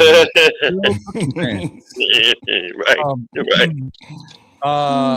So let's go, ladies. Get the love right now, Miss Tori B. Your final words. I think we gotta give our Knicks a little bit of grace. I think we spent the whole 2.5 hours chopping down what has been a pretty successful season for this team. We may not like the way that they're winning, but they are finding a way to pull it out at the end. It may look bad, but it's still W's. I think that's one thing that Parrish put up there that I actually agree with. We complaining, but they just winning and winning and winning. We may not like the way it look, but they are doing it. So I think I want to give some time for the rest of the day and give the Knicks a little bit of grace because this is a very long season. And it got to be hard to get up every day for these teams that they know they're not going to see these teams no more this season. Like it's over. And it got to be looking ahead. And it got to be hard for them not to look ahead. And why I don't like the way that some of them look, and I don't like the way that they turning the ball over as of late. We know that they can play really good basketball. when the time comes and they need to, because we've already seen it. And we've seen it so many times this season. Like every time we start to get into this phase where we're nitpicking at, or nitpicking, as you say it. I'm stealing Yep, that, by the way. nitpick. We're No, nitpicking at nitpicking is dope. we're nitpicking at everything that they're doing. We forget about the cup game against San Antonio, and we forget about all the other really been a smacking we did a Denver in Denver, and that big double overtime win against Denver. Like we forget about and the fact that we swept Toronto, and the fact that we find other ways to win so many other games. Like we forget about all the good because we're so busy focusing on the little bit of bad that we keep seeing. So Mhm. that's my final word. I'm gonna give the Knicks some grace into the playoff start. I may not like the way they looking. I may not like Coach Brown, but I'm gonna take a breath and I'm gonna give them a beat to get out of this season and see what they can do in the playoffs. I hear that. I hear that. And Yeah. just one more thing, just to the chat and to everybody up here on the panel. I thoroughly enjoy being up here with you guys and communicating with you guys in the chat, because this is better than watching anything on television, because those guys are not real fans. That's fair. We may Yeah, not all word. agree, right? They're just people who are filling up space. So we may not always agree on Yep. what players we like and who's doing what and how they doing it. At the end of the day, we are all Knicks fans. And we all Facts. want the same thing, just like Shaw said. We want to see our team win. Facts. So, Yep. thank you, Yeah. Ron, for giving me and everybody else a space to come and get our Nick fix. And, Facts. you guys enjoy the rest of y'all day. And everybody, please be safe out there. Because I enjoy seeing all of y'all names pop up in these chats. Thank you, Yeah, Tori. word. Appreciate you. Yes. And we feel the same about you. I mean, you know that. They got love for Tori B in the chat. Appreciate you. Before I For get sure. to, For sure. I want to get to Nick Nation, and I want to flip it around. And go ahead, Tori. Give me one more second. And D-Rex, man, I love that you stick up for the babies, yo, because none of us do it. We enjoy all your stats and we enjoy all. Listen, if you're not going, somebody got to do it. That's your job. Gotta You be keep one. sticking up for them babies. Can't just shit on them every day. Yeah, that's it. You true. got to keep doing it, man. You got to you let us, you remind us that there's other people on this team besides the starting five. So I appreciate you for That's a that, brother. fact. And because of that, I want to go to Nick Nation and then go to D-Rex last. The first shall be last. We're gonna switch it up. So, but And I the do. last shall be first. So, shout out to my guy Jay Boogie. Thank you for the generous super chat. He said Brunson got his face stabbed. Boogie, boogie. Uh-oh. Uh-oh. He's frozen. He's in the Matrix. Brunson got his face stamped all over the NCAA tournament. He needs to lead and stamp the championship run. Salute, salute, salute. Over the 3 NCAA capital tournament. S's. Yeah, you ain't lying about that, J Bugs. Yeah. He needs to. Ron's playing now. Yeah, now he's playing. Now he's playing.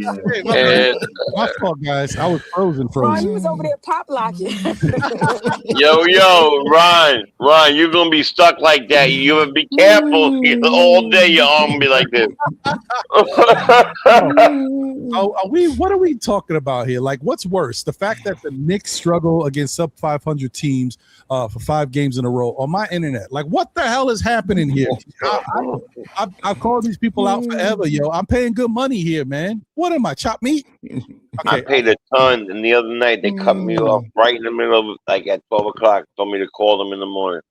I just can't. I can't deal with this. This is It's ridiculous. I'm so mad. And the only thing I could do is move, y'all, because I You can't. gotta let me give you the tune-up one day, Ron. That's the move. You know what? I need the move. That's what I need, because they won't let me get Verizon. So I mean, whatever. Okay, I'm done.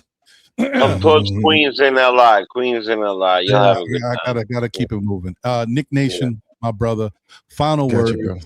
Final words. I'm gonna keep it short and sweet. And big shout out to everybody here on the panel.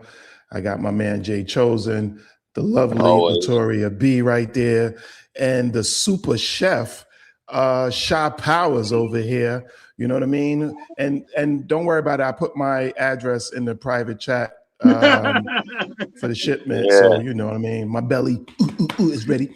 I put my email.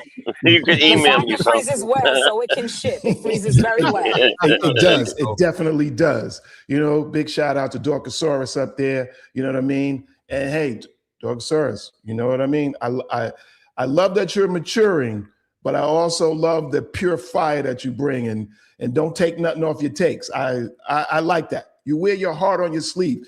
We appreciate that about you. Don't let nobody here try to change you. You give him the full business, Big shout out to Ron, always, you know what I mean? The platform here, Ron, you know, I look at this as my Saturday family, you know what I mean? And you guys never disappoint. Big shout out to the chat, the energy that goes back and forth for hours. And then as I learn, you know, I'm not as good as everybody else here. I watch the chat and you guys are on here talking, giving your takes and doing double duty. And, you know, I'm like, wait, they're here and they're here. They're here and they're here. Excellent job. Much appreciated. And let me tell you, big shout out to Ron, because Ron is like the boss, the manager right here now. And us leaving out at 3:00 is like a half a day. So I'm feeling good. You know what I mean? It's like a half day of school. It's hot outside. Let's roll. You know what I mean? So this is a good day. It's true. I feel like I lose some of the day. Appreciate everybody here. Yeah, So, no, man. right. Listen, we gotta find our way to enjoy ourselves, have good talk, but also, you know, be able to enjoy life too. Like I want to be able to have a good conversation. I think we can do a good conversation in 3 hours. We don't need 6. Yeah. You don't need 5. Yeah. You know, we make it work when it needs to. Sometimes it gets too crazy because also sometimes throughout the day we get different people that pop in at different times. So, you know, I keep it going to allow them to get some love too. But you know, today is one of them days we got to get up out of here, yo. So Thanks. I appreciate you, Nick Nation. Thank you, my guy. D-Rex, the floor is yours. So first of all, thanks everybody as always for having me and gradually coming around. I think when I first started appearing on the show, it was a little bit more contentious, but I think people understand that even though I'm coming from a different angle, at the end of the day, I just want the team to win like everybody else. So same page, Rex, same page. Same page. That being said, taking a cue from Nick Nation's remarks here, if you'd like to see some real Knicks basketball, the Westchester Knicks are currently live. You know, you'd like to see the real team. So, But so I think to sum up everything, look, I'm gonna play a little bit of a Uno reverse card here. Is it me that's in love with the babies, or is it y'all that's in love with some of these vets? And I would pose that question to Mike Brown. And even more to Mike Brown, I would ask him, are you really experimenting, or are you rearranging the deck chairs on the Titanic? Because swapping Shaman in for Alvarado and swapping Alvarado in for Clarkson. That was good. That was classic Rex right there. You welcome, Nick Nation. Yes. Listen, give me an inch, I'm going to take a mile. Write that down. Yeah, I want to use that from that. Yo, me too. There's so many things I learned there. I'll use it. I'm all about support, my brothers. I'm all about support.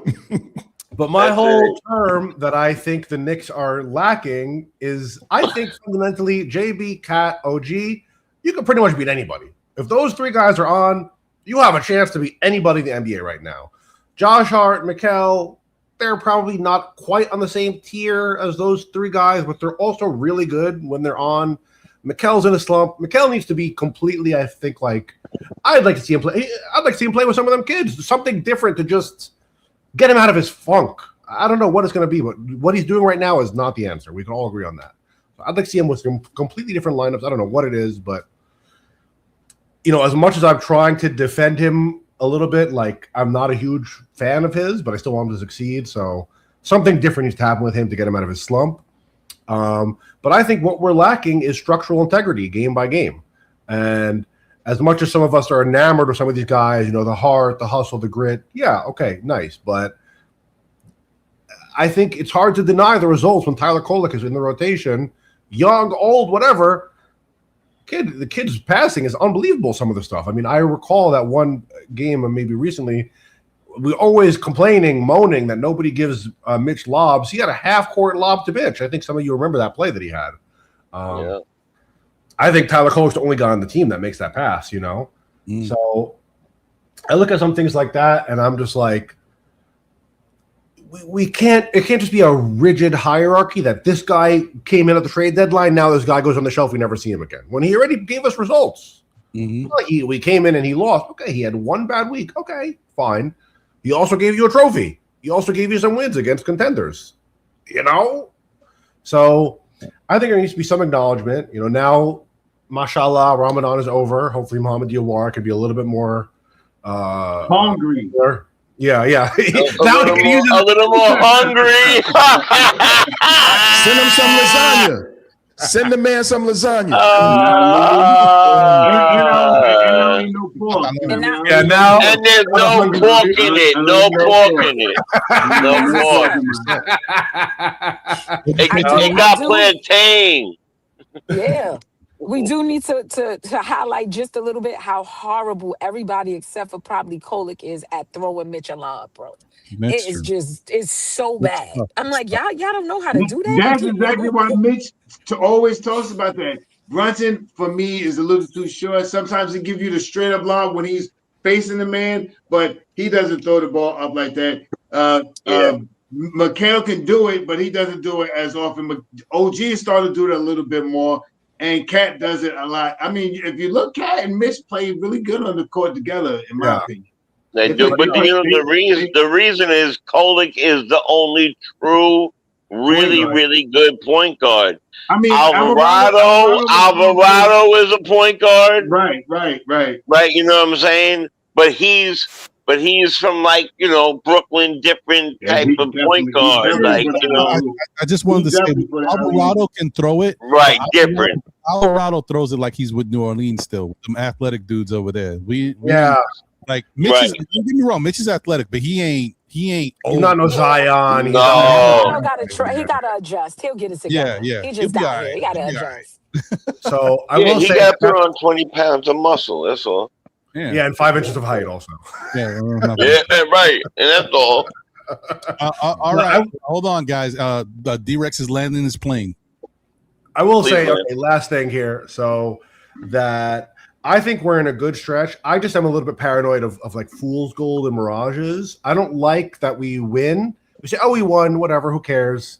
When there's problems within that win that we could still adjust. And I don't want to wait for another team to point out our flaws. I want us to point out our flaws and we fix them before another team points them out. You know what I mean? That sounded wise. That sounded very wise. I like the fact that one of the last things I will say before we get out of here is I like the fact that if whatever the Boston radio personality said about the Knicks, the not being predictable because you just don't know exactly what they're going to do.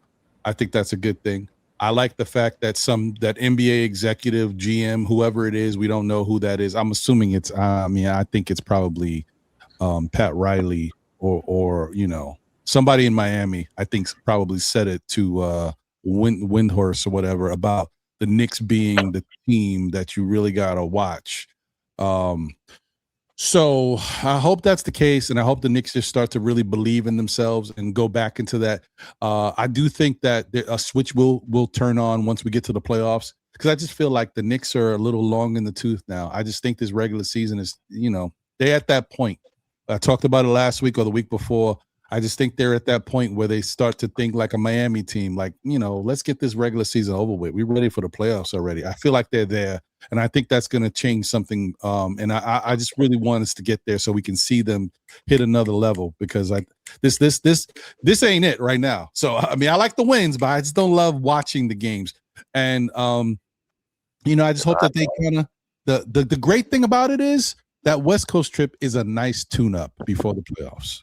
So we can't be mad at that. That's definitely going to help the team kind of see where they're at versus these good defensive teams. I just hope that the teams that they play come, with their A games, and it's not one of those, start to rest players as we get down the stretch.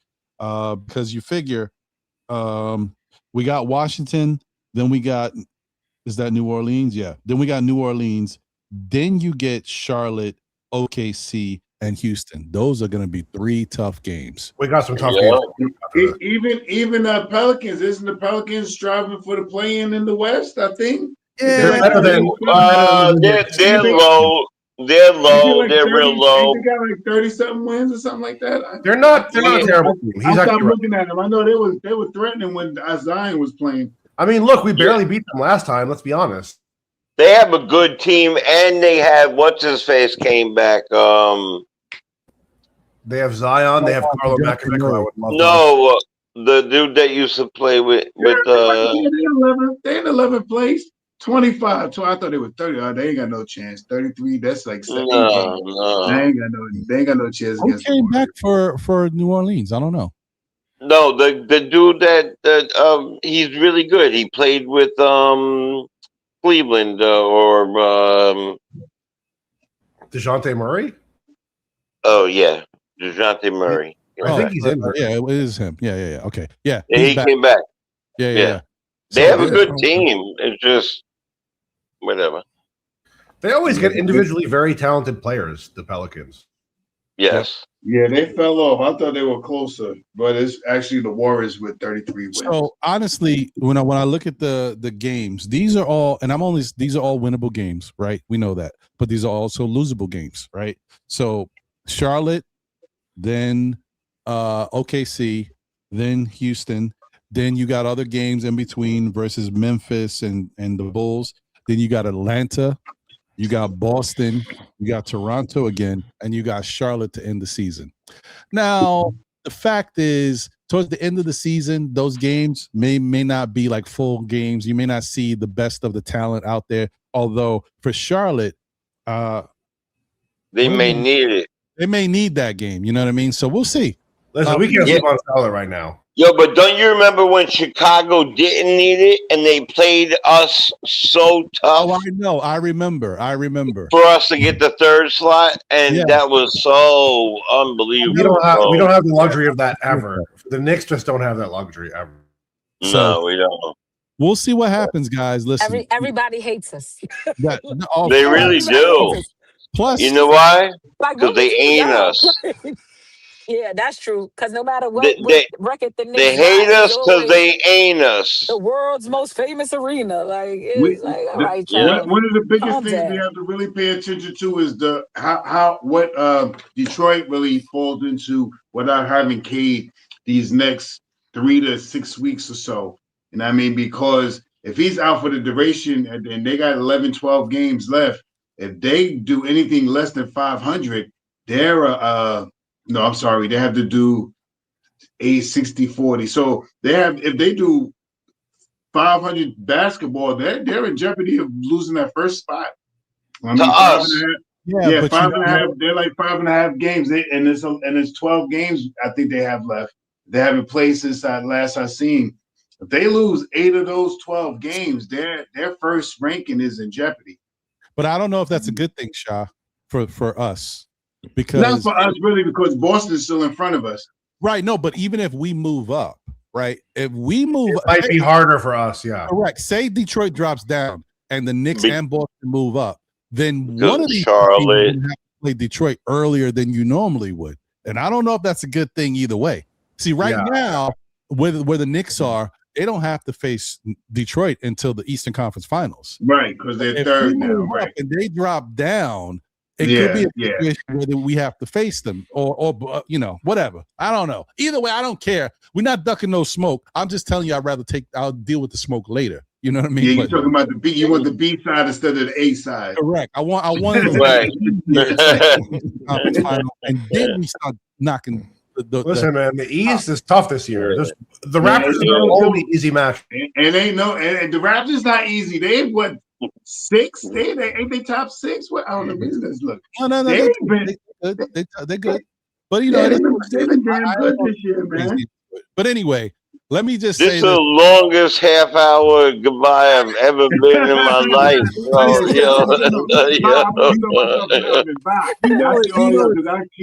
you say something good, I want to say something else. Bye. It's all right. I appreciate you, man. Enjoy that. Yeah, later. Yeah. Tomorrow. Send me some. Tomorrow we'll be on. Yeah, I'm gonna get out of here myself.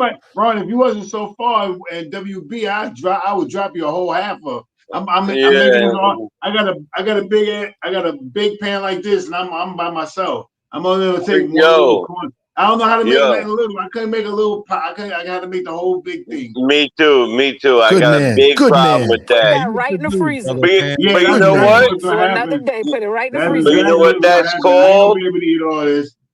That's called leftovers, brother. This is gonna Leftovers. be forever overs. This is gonna be good for in July. We're gonna be making lasagna Forever July. overs. Oh, this Yo, lasagna I'm making. All right, peace, Sha, peace. Sha, pick me up at the ferry. Pick me up at the ferry. Come on, All right. I'm right down the block. I'm right down the All block. right. Oh, all right. I'll be on Victory. I'll be on Victory. All I'm right. right over there too. Come on, hurry up.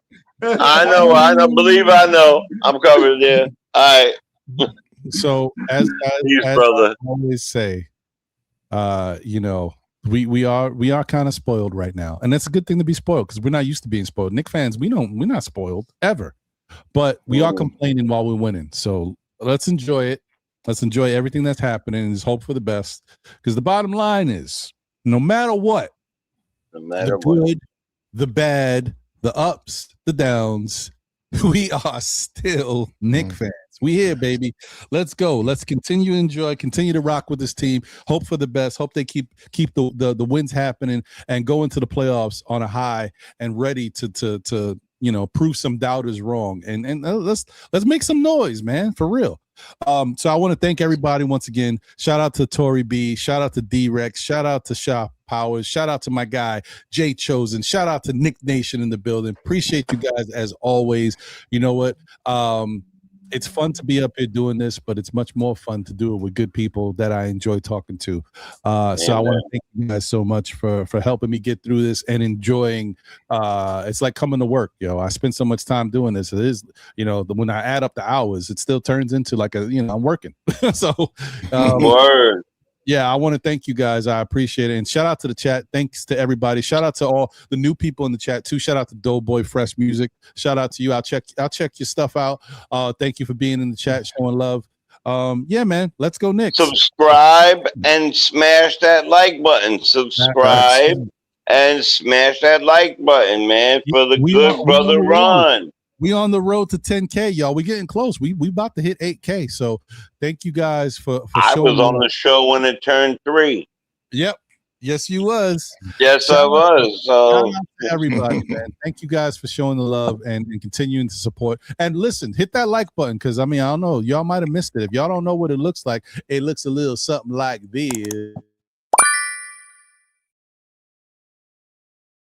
Please smash that like button, man.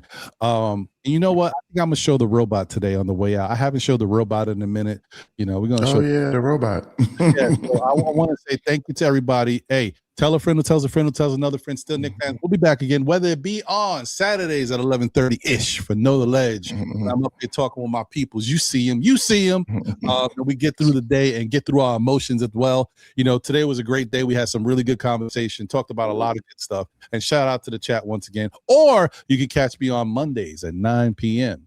for SKF Weekly as we do a little weekly recap of what the Knicks did and talk about some other stuff, take some phone calls, all that good stuff. Shout out to my guy John. He couldn't make it last Monday, but hopefully he can make it this one. So yeah, man. Shout out to everybody. Jose, I see you, my brother. Appreciate everybody. Once again, guys, be good. Can't be good. Be good at it. You know what I say. And you know what? We're gonna go out with the robot and then our usual outro. But let's make it happen, yo. Let's get this going and let's continue to have some good vibes for our New York Knicks. I'll catch you on the next one. Now I'm hungry. Talking about this lasagna got me like word. Word. Let's go Mets. All right. And let's go Mets. And let's go Mets. No, say it. You can say it. You can say it. Come on. No. You say it. You say it. Hey. Let's go Mets with me and Ron. Yeah. All right. And JJ. All right. I love it. All right. I'm sorry. Y'all take care. I'll catch y'all the next one, man. Let's go Knicks. We out of here. Peace.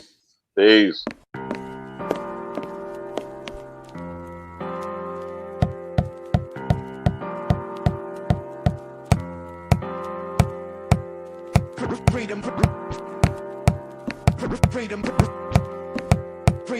over fame. Freedom over cycle stays the same.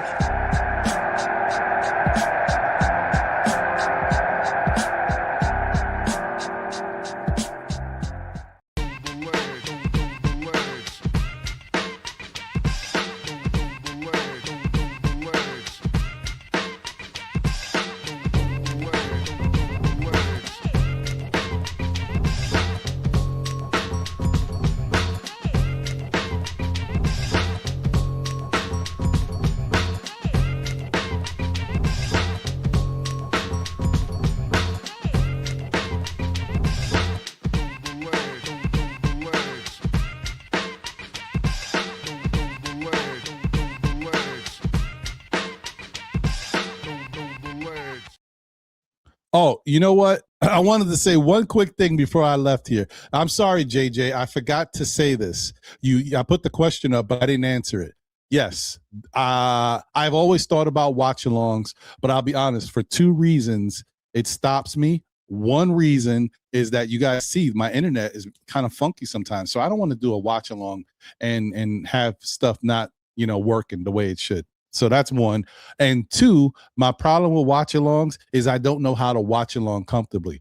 Every time I've been a part of any type of watch-along, I feel like I got to do the play-by-play. And I really just don't want to do the play-by-play. It's a lot. But I just feel like I got to do the play. I got to let y'all know what's happening while it's happening. But anyway, we'll see. I don't know. I may change my mind. But thank you, JJ. I appreciate you. All right, I'm out for real now. Later, y'all.